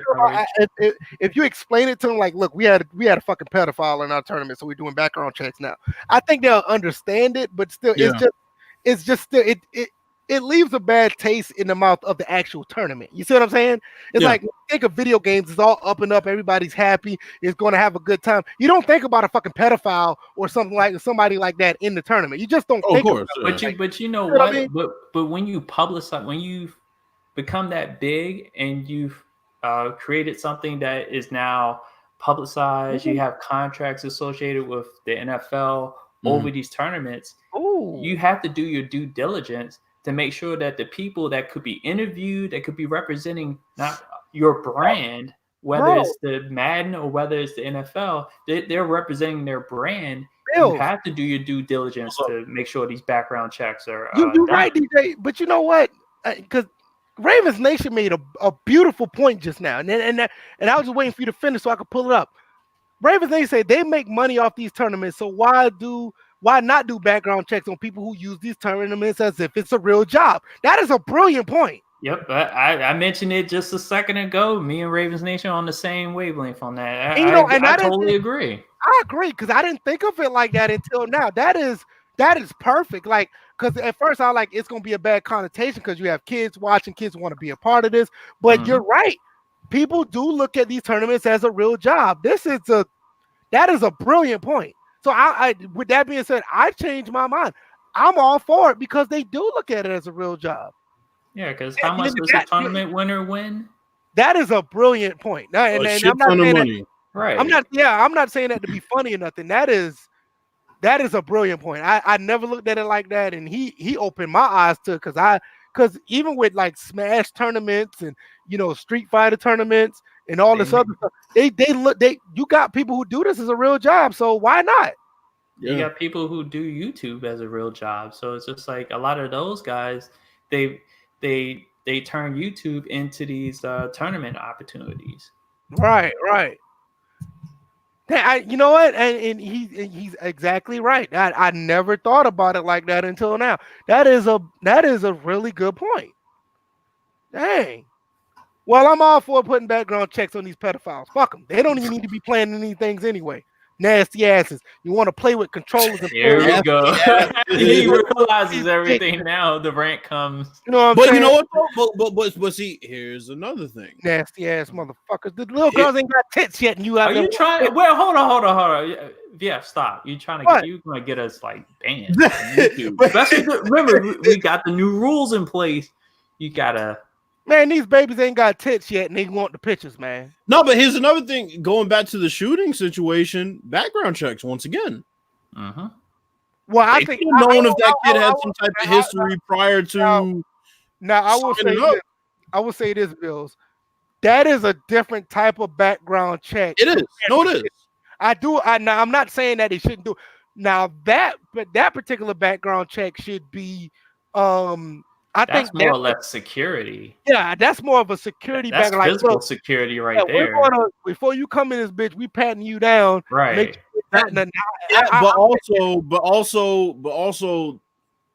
mental health and criminal is what has to be assessed. That's a tough one. I say more criminal. Yeah, I think criminal, but I mean, mental health. I get it because of that dude lost and he came back and he shot up the place. I get it, but the mental health. A simple security guard could have. Yeah, see, that's what I'm saying. Of course. Because he left the building. And a lot of stadiums, they have this policy where you leave, you're gone, you can't come back. Well, look, I lambasted them about that when I found out what the security was. Trust me, Pooh saw me. It was bad, but just whatever they could do to go the extra mile. It's like you can't prevent everything, but you can at least put barriers up. Of course, I sound like Trump when I say this. You can put barriers up to maximize the chances that it happens. Yeah. Exactly. My thing is when you brought up the thing about mental health, that's a tough one because you're going. I ain't gonna say you're going down a slippery slope. You're talking about HIPAA laws at that point. You're talking about something. Yeah, that's true. You know what I'm saying? You're talking about something that's going way outside of. They have to sign a waiver to get that right. done. You got to. You going way. Well, outside. but you know what? Here's the thing, though. If you don't want to sign that waiver, you can't play. You can't play. So that is something that they could do. I mean, see, we already doing things better than EA. That's all we're proving. We've been doing that for years. Now we're doing it on another made scale. The gameplay better. Told y'all what the ratings meant, sliders meant. Now telling y'all how to fucking secure a building for your tournament. Jesus Christ! Right. I'm gonna end it with this. Like the other competitor allegedly is thumb are weapons. The Dallas Cowboys. My thumbs are weapons. Yeah, that's what I meant to say. My bad. I wasn't even looking at the damn thing. He must be he must be a crazy shit talker on Twitter, huh? He must talk with his thumbs. His thumbs are weapons, so you better watch it. Use his thumbs. SGO, SGO, the company that outed Moody for the hand situation. That his efforts to ensure that situation never happen again, and that all players are properly vetted before being allowed to participate in future tournaments. Now, with that being said, how are they going to vet them? I knew that's the same question I was left with. I mean, we just talked about it like when we first. Yeah. Like you can't put Goofy at the front door to make sure people can't come in, and you can't have a Google search as a background check. Right. I mean, the guy at the door that's letting people in is not going to know that this guy like to touch little boys. I mean, and also the thing is with the security, just for a second, it's like how can you only have well first off, they didn't have metal detectors. That was reported. Nope. No, they didn't have them at the time. No, like I said, physical security is metal detectors, actual people patting people down. Just pat down. Actually have that pat down, and well, you worked at TSA, so well, that's what I was gonna say is, the thing with pat downs is, you can pat people down for years and still miss a lot of shit. And yeah, that's true. But at the end of the day, you have to have like. But wait a minute, I'm gonna go a little deeper. Background checks on the security people, because now now you're introducing another element that is supposed to be protective, and they like to pat little boys down and stuff like that. And pat grown men down, and they're like, what you got here? That's the issue is people be like that old man on Family. Oh God, Herbert the But now the thing was, it's like people were trying to tell me, I forget who it was that tried to argue. Oh well, it's the venues. What was it, CMAD? It's the venue's job to first off, no, it's not the venue's job to supply the fucking security. That's not how it is in any venue. You know what, CMAD? When you're running your own event, you are not supplying. You are supplying the security. The venue is not supplying the security. Okay, that's first off. No, so we need to stop giving EA a break on that end. Well, and more specifically, go ahead. No, I'm just saying CMAD just has another. The only thing, even though we trolled CMAD was ahead of his time with that gambling shit. I will give him credit because we was trolling the shit out because he couldn't stop saying it. But I will give him credit. He's been. But no, but you know what? I also want to give him a shout out for that whole IMV mess. Oh, absolutely. He really redeemed himself with that because He pulled up stuff we didn't even see, but see, Pooh said VF wouldn't want to play COD with him either. Only uses thumbs and doesn't use his fingers, ears, or voice. No. Let me tell you something. I don't want to play with this guy named. He's already been convicted for some other nasty shit, and he uses his thumbs. There's other reasons why I wouldn't want to play with him. It has nothing to do with Call of Duty. That's why he was committing those crimes. He was using his thumbs too. Oh shit! There you go. But it's like. It makes me wonder what type of security, they have at Fortnite tournaments and, what they do to vet people. No, they probably make sure those are secured. That's what I'm saying. Like I'm sure that Fortnite and Activision and, whoever holds these whoever holds these tournaments did their due diligence. And that's why to see EA keep falling short, it's funny to me. I think after the Madden situation, I'm pretty sure like these other tournaments that have more kids than adults, I'm pretty sure they lock themselves. They lock security, like the Fortnite tournaments, the Smash tournaments. Yeah, they have to be on lockdown. Yeah, I'm pretty sure I think their security already in lockdown. Yeah, because you already got kids and you got kids going to these tournaments that are playing these games. So I'm pretty sure they probably locked that down. I've seen the quote unquote pat downs that they give these concerts. It's a fucking joke, bro. Hey, where's that? Imagine that meme that people would see. The one with that old white guy. No, because it's not a joke. Some of them motherfuckers really be doing that. I'm not fucking with you either. Some of them really do that shit. They look at you. Okay, good. Oh, you look good. Okay, I might. That looks like an AK-47, but you're all right. Go ahead. Bro, it's utter bullshit. Like, so they need to do their due diligence. They need to get some real security. They need to get real background checks for these dudes so this shit doesn't happen again, because it's starting to make them look really bad.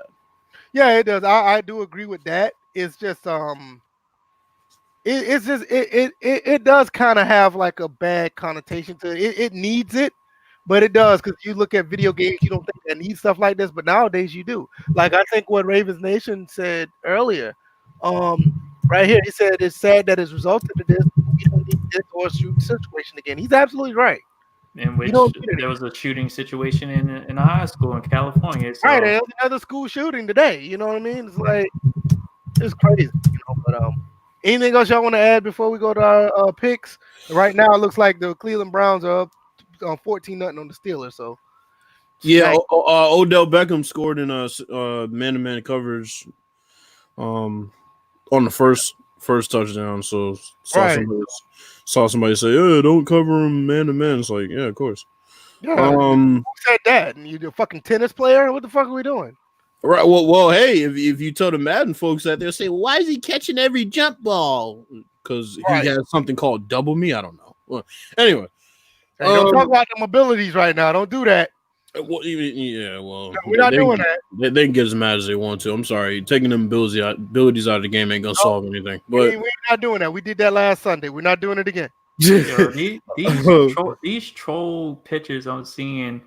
Throw this in there off the subject. Cody Bellinger won the MVP award for that. Yeah, I saw it. There's a picture of him at the wall after Howard Kendrick's grand slam. Oh, come on, man.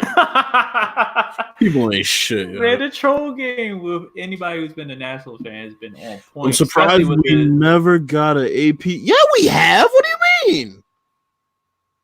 That's all we've been getting is APF versus Madden 20 ability comparison. I'm pretty sure, right? And people have been. I'm pretty sure Moody did a video on it. Maybe not in a video, but he did several videos about that. I don't even watch his videos or nothing, but I'm almost certain. I mean, just for you thinking about him a lot this evening. No, it's not. No, it's not that. I'm not. It was a joke for the SGO thing. Like that's serious. If you really think about his content, it seemed like that's something that he will do or has done already. Now, I'm not saying that to be funny. It's just that you can go. Soft bitch sports. No, he didn't do it. No, he hasn't. He hasn't. I'll put it like this: he hasn't done it in the format that most of us would like to see. Moody does that type of. This is one of the reasons why we do respect this content for the most part. Yeah, we may think it's redundant, but we know that if you're looking for that kind of content that you're just asking for, Pooh, I'm pretty sure he's the guy that does that. And there's nothing to take away from that. It doesn't exist on my timeline, so it doesn't either. It doesn't exist on mine either. But I'm just saying, if you're looking for, out of everybody in YouTube, I'm almost certain that he's the guy that done it or will do it. Yeah. You know what I'm saying? Let's get to these picks. We can't pick the Steelers and Browns game. The Browns seem like they're gonna run away with this. I predict a comeback. Steelers I'm taking. I would want to. Well, I got one. If we're gonna do a prediction, let's predict the score. Let's predict the score. I'll predict the score. 28-14. 28-14. I'll say. Wow, 28 unanswered. Yep. Jesus Christ. I'm more along the lines, maybe 21-6, 23. No, I'm sorry, 21-6 or 24-7 or something like that. I'm probably saying that as the Cleveland's entering the red zone. That would be funny. Well, now they just kicked off. I'm watching it now. Yeah, they are. What did you say, VF? I'll say somewhere along between 21-3 or somewhere like 24-7. I think the Steelers will get some type of score, but I think the Browns will score 2 more times before the game's over. I'm gonna say 24-14. Yeah, that sounds about it. Yeah. I'm gonna say it's 24-14. But you have the Browns winning, obviously. Yeah, I had the DJ has the Steelers winning. Yeah, I had the Browns winning prior to the game starting. I actually had a feeling that the Steelers they got a little momentum after the Bills win, and the Steelers they do look better, but I think the Browns was just at home. I was gonna give it to the Browns. Cool.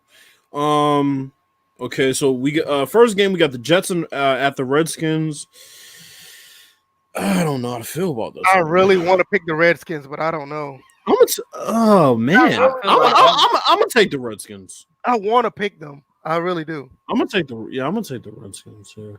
I'm picking the Jets because it's a Redskins home game. Oh, who you got? Who you got, PF? I'm picking the Redskins. Okay.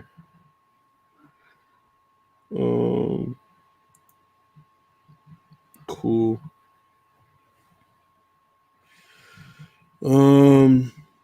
Okay, next game is Patriots at the Eagles. Oh, that's gonna be a good one.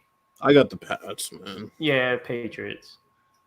Yeah, I'll take the Pats too. But that's gonna be a good. Juju Smith-Schuster is down, and he does not look good. Concussion. Damn. Yeah, concussion. I'm keeping with my score though. I'm not changing. That's two helmets. Yeah, you saw that, right? I saw it too. Now the second one, the second one was second one was sketchy. First one was accidental. Not only that it's sketchy. I guess because it's slow motion, it don't look that bad. But I'm not the one on the field. Am I wrong for that? No, you're definitely not. Like the one on Mason Rudolph looked worse than that one, but. I'm not playing. I'm not going at full speed. Just it was in slow motion, so I don't know if it was a. It seemed like that thing from concussion that Will Smith talked about when basically he said like your brain is like, like in a jar of water, and then you start shaking the jar. That might have been what it was like his head shaking back and forth in the helmet, just like boom, two back to back. But we'll see. I think he should get up and be fine. Who said that Alshon Jeffrey's not playing, and he probably lost Jordan Howard. Patriots going to win probably by 2 touchdowns, maybe 3. Yeah. Yeah. So we all got the Pats there. Yeah. Cowboys at the Lions. I got the Cowboys. I'm taking the Cowboys. I'm taking Cowboys on that one. That's the easy one. DJ, we going hate or logic this week. now, who we're picking now? Cowboys at the Lions. Oh God. Jesus Christ. I'm gonna go with Lions. I knew it. Man, cut it out, DJ. I knew it. I'm like, he's gonna pick the fucking Lions. Is the game in Dallas or is it? No, it's in Detroit. Oh yeah, definitely Lions. Definitely Lions. Man, what's the next? Jaguars and Colts. This one should be interesting. Anybody have an update on Jacoby Brissett? Is Nick Foles playing? Yes. Yeah, okay. Like Minshew, who? Oh my God. That's a tough one. Brissett, they said, was a full participant in Wednesday's practice, so I'm guessing he'll play. I'm taking the Colts because they're home, but I'm gonna take the Colts. That's not a definite because the Colts are known for like giving one up. The Jaguars seem like a team. I'll take the Colts. Yeah, I'll take Jacksonville on this one. I'm taking the Colts too, but I won't be surprised if the Jaguars win. But I'm taking Colts. Okay. Yeah, who said Nick is playing? Yeah. All right, the next game. Game is Juju is wobbling, walking off the field. He has a concussion. He doesn't look good. Yeah, he don't look good at all. He was knocked out. I tell you what I'm saying. Yeah, watch his attitude after all this. Oh, here we no, we saw. You think we'll get a Juju AB? Hey, you just came up with this new name. What's the name called? Juby? All right. That's too close to Juvie. Jujubee. He got knocked out. Now he's bringing you beans. That what you're saying right there, Pooh, on the rumor about Guerrilla Games on the next SoCon for PS5. I want to wait. I want to wait to talk about that. I don't want to talk about that right now. I want to wait till I get a little bit more, and that will be on a Tuesday show. We won't talk about it on Thursday. But I heard about that, but I need a little bit more before I add some sense into that. So the next game is the Bills and the Dolphins. Everything in my heart is telling me Bills because Josh Allen's on my fantasy team. Russell Wilson's on a bye. I had a feeling the Dolphins gonna win this though. Give me the Bills, man. I'm gonna go down with the ship if it happens. I want the Bills to win too, but I got a feeling the Dolphins are gonna pull this one off too. And just for the sake of an interesting AFC East for a couple more weeks, I need the Bills to win this. Yeah, I got the Bills winning this one. I'm gonna take the Dolphins, but I want the Bills to win, but I'm taking the Dolphins. Okay. The next game is the Broncos at the Vikings. If the Vikings lose this, man, it's like, what do you even make of them? Yeah, this should automatically be Vikings. Yeah, it's like there's no reason. We discussed this on Tuesday. Not only that, I'm taking the Vikings by at least 2 touchdowns, maybe 3. Okay. It's like if y'all lose this after beating the Cowboys at home, it's like, what are y'all even made of, yo? Right. All right. The next game is Saints at the Buccaneers. Oh no! Wait a minute. Before we go anywhere, I need to put this up right here. Oh boy. That is all. Pooh said they need to bring back Mag. I agree. Thank you, Spec Pooh. DJ, your thoughts? Mag was ahead of his time, and that shit was awesome. DJ? Okay, just fucking. Hey, listen, shut up. That game doesn't deserve. I'm telling y'all go back and look at space in anybody's console. Or, but you know what though, VF? Anybody's digital catalog. VF, you can't even story. You can't take Pooh seriously as supporting that along with you because he just said he never played it. I don't give a damn. He getting credibility today, goddamn. Oh, get the fuck out of here! I get what Pooh's saying, but you can't take that as a cosign. Like dead serious though. That game, the concept of that game is amazing. I love the concept of that game, and they need to make. The name done it since? I don't know why, but they need to because the concept was crap. No, it's not. That's serious. This is gonna turn to 20-minute argument. You got everybody moved on. Mag has a head start. Nothing written on it or whatever. Let's be realistic. You got 3 factions. I am being realistic. Nobody's done it since because they don't care about that concept. Hold on. VF, explain it. That's what I'm trying to say because the concept is actually brilliant. You got 3 factions. You group up with that faction, and y'all go up against the other factions, and you have to stick with that faction, and whoever wins is like I think they did like some type of prize every week or something. You got certain perks every week for winning against that faction against a 256 versus 256 war in a game. Well, here's the thing. I don't see the downside to that. Well, here's how I know that somebody's done it after, just on a very smaller scale. I mean, doesn't Battlefield do that with squad deathmatch? Yeah, but the thing about it is it wasn't necessarily a squad. You mean operations? No, I mean squad deathmatch. You're talking about because Mag was a constant war going on. It never really was supposed to end. Right, exactly.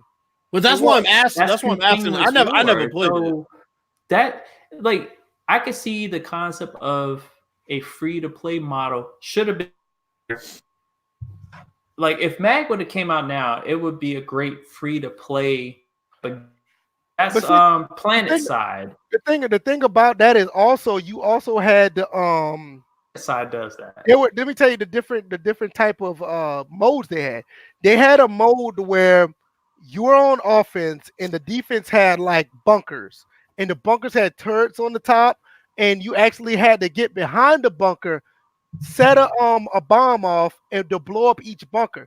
Then after that, you go into another area where you had to go into this computer area to steal the intel out of the computer main board.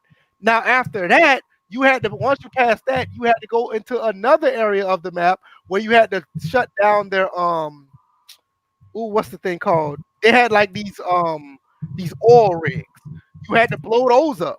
Once you blow those 2 up, you had another set of things you had to do where you had to you had to steal their tanks and take them back to your base, or you had to blow up a cache full of weapons that they had. It had like 4 different objectives, and you had 256 versus 256.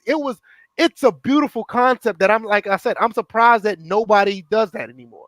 So I don't want to interrupt y'all, but we're like still in the middle of pitch. I know. I'm just saying. I feel you. I'm just saying. I mean, Pooh put that up there, and I'm like, yo, I'm dead serious. A game like that with that concept and that type of flow to it, where you had to do so many objectives that was teamwork oriented, it's sorely missed right now in in first-person shooters. But you know what? I would not pick Mag over Modern Warfare. That's crazy. No, I agree. The reason why I like Mag. That's what Pooh just said. He was like, Mag came out now. I would have never bought Modern Warfare. I'm like, yeah, I mean, how can you say that if he's never played Mag? Though? I don't know. Raven Station said I need to hit him up on Rainbow Six Siege. I don't have it on PS4. I have it on PC. I have Rainbow Six Siege on PS4. Yo, if they ever added crossplay, I had to get back into it. Aren't they about to start crossplay? I hope they do, because I'll re-download it. Yeah, I think they're going to start crossplay soon. I know. I'm watching a right now about it. Oh shit, it is. Yeah, I know they were talking about it. All right. So yeah, next game was Saints and Buccaneers. You know what? I'm about to show this. Fuck Saints. Oh, Saints playing who? Buccaneers? Saints. Yeah. Yeah, I got the Saints. You know what? No, I'm gonna take the Buccaneers. Oh, you would take the Tampa Bay. This is my little credibility list right here that I did play Mag. I got all of these trophies right here. God. Man, what was the percentage completed? What is it? I got an A rank, 45%. Yeah, I see that bar. I see that bar about halfway across it. Yeah, I'm at 45%. 14 bronze, 3 silvers, 3 golds, no platinum. No, you couldn't get the platinum on this shit. I wasn't playing it that much. Fuck that. I liked the game, but I wasn't doing all that. Ooh. Well, the next game is the Falcons and the Panthers, which I guess got a bit more interesting after last week. I want to take. I'm gonna still take the Panthers though. Yeah, I want to take the Falcons, but I don't believe in them. I feel you. Yeah, I just don't. I mean, don't get me wrong. If the play calling on defense is anything like I will say this: if the play calling is anything like how it was against New Orleans, these guys got the. I think they can win. I think they can lose maybe one game if they play defense like that. Right. They could end up being 8-8 if they keep that defense up. But I don't see it happening. It could be an anomaly because they was up for that game. Yeah. But if they played that type of defense, I can see them going 8-8. All right, so I got my game of the week here: Texans at the Ravens. Oh, that's gonna be a good one. But you know what? Give me Deshaun Watson on the road, baby. I was about to say I can see Deshaun Watson and them beating them. I never picked against him on the road, and I ain't gonna do it now. Ravens Nation was threatening. Y'all better get this pick right. Yeah, I'm going with Deshaun Watson on the road. So yeah, we got him. Yeah. That's automatic for me. I don't care who. This is gonna be game of the week, and I hope it's on TV. That's all I can say. Oh man, we'll see it here in Maryland. So fuck, I don't think it's gonna be on TV. Oh no, it is because it's 1:00. Word, yeah, it's gonna be on TV. Man, listen, I don't know, man. I'm taking the Texans strictly because of the logic I've been using with Deshaun Watson on the road, and I'm right here with you. And you were talking about it like this dude on the road is like tough to beat. Unreal, yeah. The Ravens are playing damn this. Oh, they are. Oh shit! I'm gonna have to come back. Let's go to another game. I'll come back to that one. Come on! Wow, really? You all right? We'll circle back around then. Because I don't know who to pick. I'm dead serious. You know what? Fuck it. I'm taking the Ravens. Okay. I know Deshaun Watson is that guy that can take them down on the road, but I think the Ravens just a little bit too strong. I'm taking the Ravens. I wouldn't be surprised. That's definitely a pick'em game in there. Yeah, it is, but I'm taking the Ravens. I think the Ravens just a little bit too strong. Okay, this one I'm like laughing in my head. Cardinals and the 49ers. Part of me wants to take the Cardinals. This is a serious trap game. The 49ers could lose this game. And the thing is, I'm taking the 49ers, but this is. I wouldn't think this is. Well, here's the thing. Here's the thing, DJ. Here's why I think it's a trap game. Okay, you just lost the first game that you were really tested, right? Mm-hmm. Now you follow up at home against another division team that's actually playing kind of well. Nobody expects you to lose to them, but it's one of them teams that's playing so well. Wow, pick. Wow. They can sneak up on them. Yeah, I think they can sneak up on. Oh shoot, he might take this back to the house. Man, who picked off who? Morgan Burnett picked off the Steelers, and now the Browns are about to start driving again. I think they're in their side of the field too. It's 14-zip. Damn. I'm gonna take the Cardinals here. I'm taking the Niners. I'm taking 49ers because they want to win this game just because they lost the last game. I died hard the last time I took the Cardinals, but I'm gonna do it again because fuck it. There ain't no money on the line. Hopefully they prove me right. And if B5's listening, this has nothing to do with hate. I told you I like your team. I don't like the hype surrounded with them. The 49ers win. He'll be back here on Tuesday. You already know. Of course he will. As if they weren't supposed to beat the Cardinals. You notice he wasn't here last Tuesday. Well, come on. You know. Right. He wasn't even here after the Redskins game, so he hasn't been here even because he was there before that. Yeah. This is another funny game. Bengals at the Raiders. I'm taking Raiders. Raiders. Easily. The Bungles suck. The Bungles. That's what they look like last week. They look like the damn Bungles. Yeah, I'll take the Raiders. I'm not going to do that. I'm not going to die in that Bengals hill again. I'll take the Raiders. Bungles. Now, if the Raiders... They're the Bungles until they win a game. Shit. Well, it might be the Bungles for the rest of the year. Yep. Bears at the Rams. This could turn into a sneaky good game, or this could be like the worst quarterback matchup we've ever seen. I'm not going to say this is a trap game for the Rams. I just think this is a game that the Bears could be up to and punch them in the mouth. You got the Aaron Donald and Khalil Mack. Yeah, you got the Aaron Donald and Khalil Mack matchup. I wouldn't be surprised. Sunday night game. I wouldn't be surprised if the Bears sneak up on them and win this game. I could see it being a defensive battle, and I'm gonna take the Bears in that situation. Yeah, I'm taking the Rams. But you know what, though? The flip side of that, though, Bills, what we always said about Mitch Trubisky. He plays much better when he's not on national TV. True. When he's on local television, you get what you saw last week. Yeah. This week he's on national TV, he might stink up the joint. Every time he's on national TV, he goes like 21 for 31 yards and shit. But when he's on regular TV, he's like 17 or 21, 216. It's like that's the only thing about that.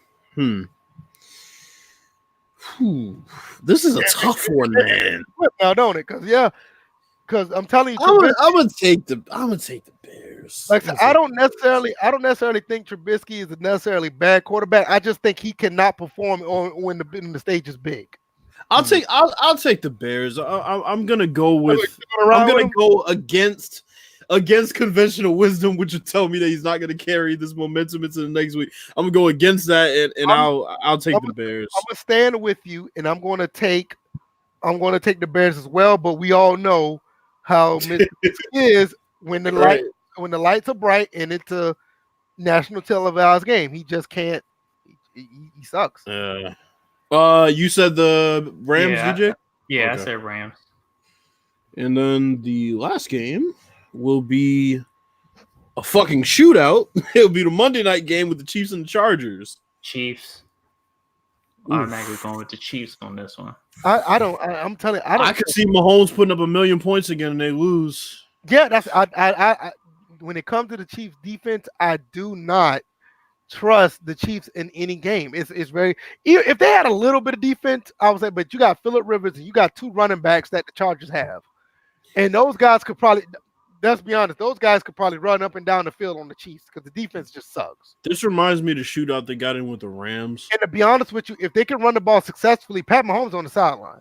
But this reminds me of the shootout they got in with the Rams last year on Monday Night Football, and it's like nobody stopped anybody, and look at the Titans ended up losing on. Give me the Chargers.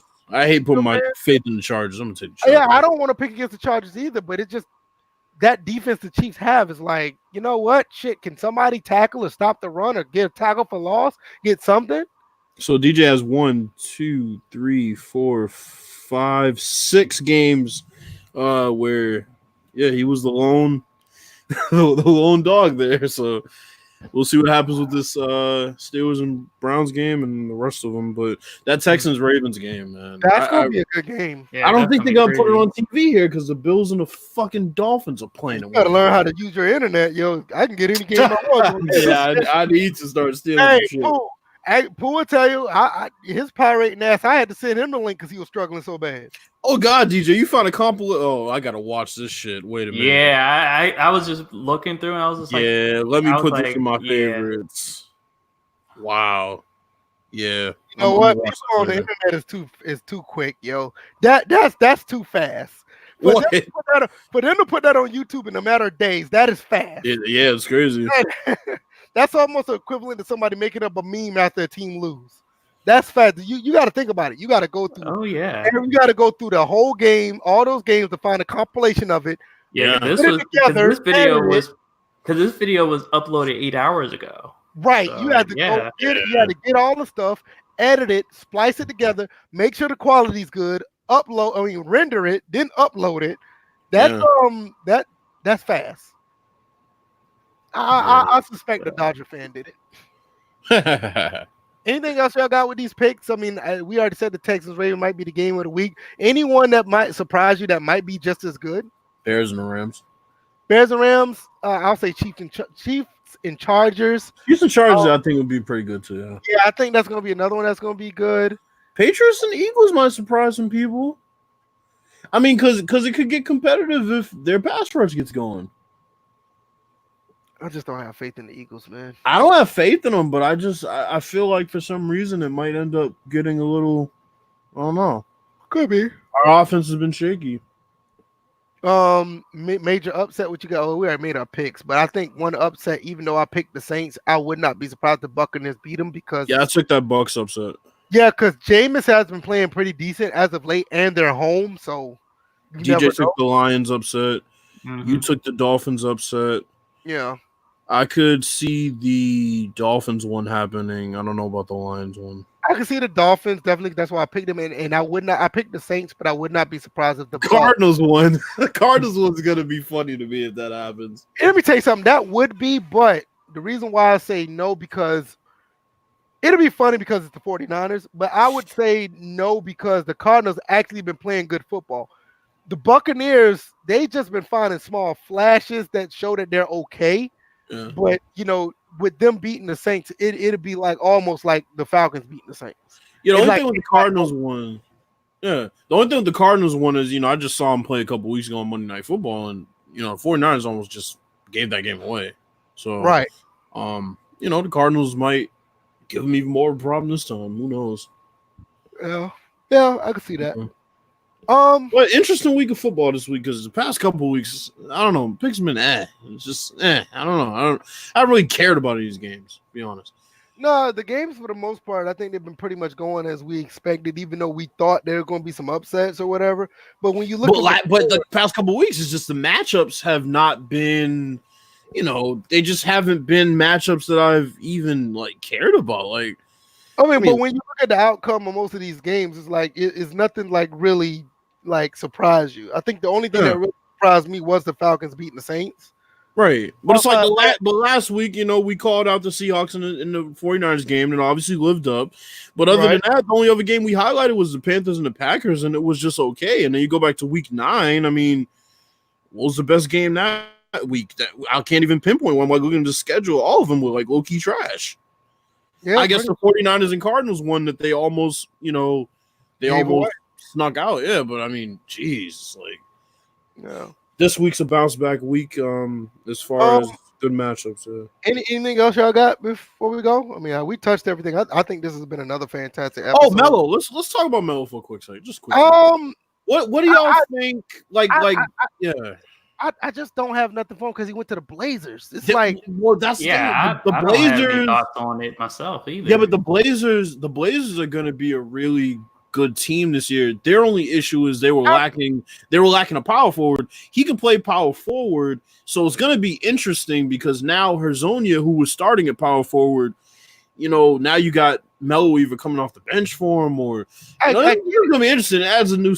If Melo's right, it adds a score to the. No, I get what you're saying when you're just talking about the team itself, but they're not a contender. Yeah, it's the Blazers. That's what I'm saying. I know. Blazers, yeah.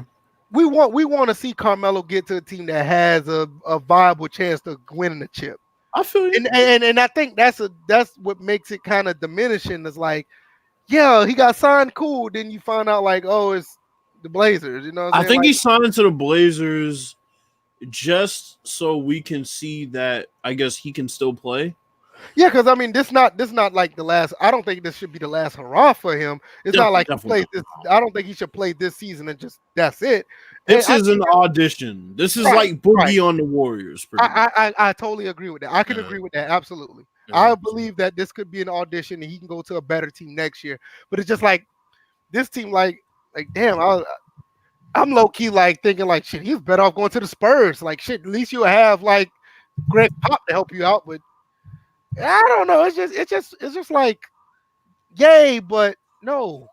you know what's crazy about the Blazers also? Can you believe Terry Stotts has been their coach for 9 years? Really? Yeah, bro. Honestly, I haven't been paying attention. Right. But I remember when he got hired, I was like, this is an interesting hire. And then you look and he's been their coach for what seems like forever. I swore it was only like 5 years, and he's been the coach since 2012. Jeez. Ravens Nation need to chill, man. Dominating the league. Yeah, he need to chill on that one. Yeah, I don't have anything else on. I don't have anything else on Carmelo. I mean, I'm happy for him. I mean, I believe he should have never been out of the league to begin with. But jeez, I just wish he went to a contender though. I'm not saying that the Blazers aren't, because anything can happen. It would have been worse though, because if he went to a contender, then you have all those expectations of like, oh well, he has no excuses now. He's playing around such and such. Well, if he goes to the Blazers and he balls out, then it's like, well, great. Now you can sign with a contender next year. So, you know. Yeah. Hold up. What? Shenmue 3 is out on the 19th of this month, like November, like 5 days from now. No, that's what Chris Thomas put in the chat. He's like, do I know? Well, you got that in Stadia, or Stadia, whatever. Yeah, fuck that. And we're going to talk about Stadia on Tuesday because I don't heard some bullshit about that. Yeah, we were talking about that, but I didn't know that's 5 days from now. Pooh, the Patriots are not going to face the Ravens in the playoffs. You know what? Listen. That's not, I knew it was coming out soon, but that's 5 days from now. That's not. I'm gonna have to get that.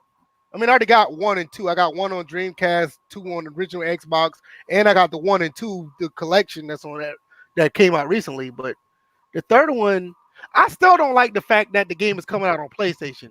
To me, Shenmue is an Xbox Dreamcast game. It's just kind of weird for it to be on a Sony product, because even when it was out back in the day, it was on Dreamcast and it went to the original Xbox. So that's why when it came 1 and 2 came out, I bought it on Xbox One, because it's hard for me to see Shenmue as a Sony game. I might have to just get it on PC just for the fuck of it, because I don't see myself playing that on a Sony game.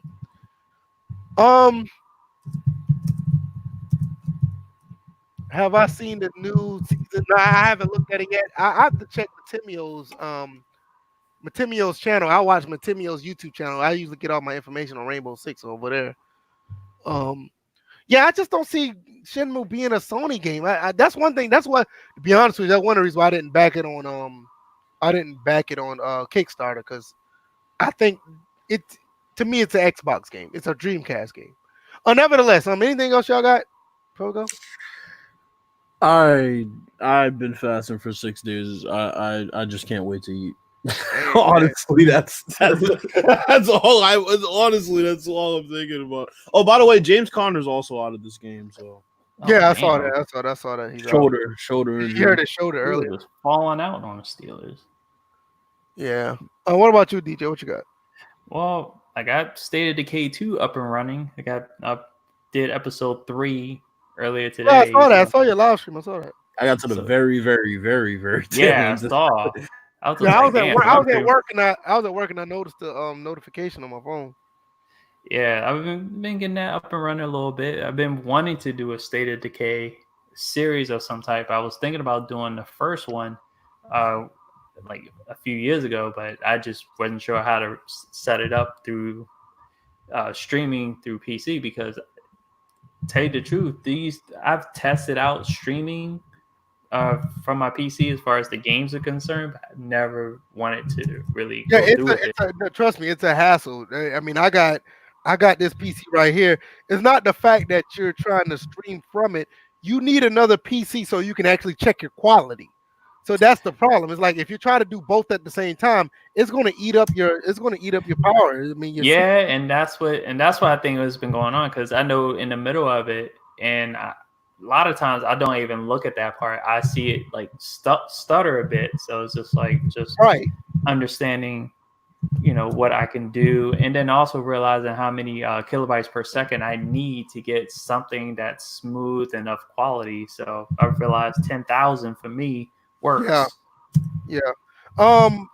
Pooh asked, am I going to stream Death Stranding? I still plan on doing it. I'm still debating if I'm going to do that or if I'm going to do a Plague's Tale Innocence. I love that game.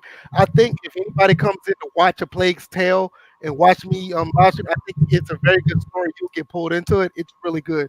Ravens Nation said he's leaving. I know it's almost 10 o'clock. Geez. But I appreciate you coming through as always. I don't have anything else. Check out DJ's vlog. I mean, not vlogs, his blogs. I got the link in the description. Yeah. And you know what about that? I may go without a blog this week because I was thinking about what to write, and I was just like, I don't really feel up to it this week. Right. So I'm gonna let this last one with Death Stranding breathe a little bit, and then I'll get back to it next week. Yeah. Okay, cool. You already know, purchase the intros and intro champ. Links down in the description. You can always get your intros for your videos, live streams, and or your any presentation you have at your job. Links down in the description. It works. It's very good, high quality stuff. We're going to talk about Google Stadia or Stadia or Trashia, whichever you like. Or no connection. Yeah, because it's a lot of stuff coming out about Google Stadia that I want to talk about. Also, what else we said was going to talk about on Thursday? Tuesday? Yeah, Tuesday. I mean, I know Pooh put it in the chat, and I said, "Oh yeah, about the SoCon thing. If anything comes up about that, we'll talk about that as well." I know there's a couple other gaming topics that's going to come up. We'll bring that up, and also we do a Q&A on Tuesday. So that's episode 99. So we're one more way to 100. So we'll jump on that. And hey, even if Carmelo does well in the first few games between now and Tuesday, we'll talk about that as well. So we're good. I guess we'll see you guys next time. Oh yeah, one more thing. Shout out to SGO for the Madden Championship ban thing. Those are the guys who exposed Moody. Thanks for the article. The Shaquille Griffin thing. Shout out to SGO for that. God. Did a great job. And we'll probably hear about this on Twitter in the next few days. He watches. How dare he talk? Hey, listen, Moody. We're not getting along. Here making videos. Listen, Moody. We're not getting along, but you gotta understand these are attacking me again. These are just jokes. You don't have to be so uptight, man. I don't know what a joke is. Exactly. All right, we're going. We'll see y'all guys on Tuesday. Peace. Peace. Nationals champions. Really?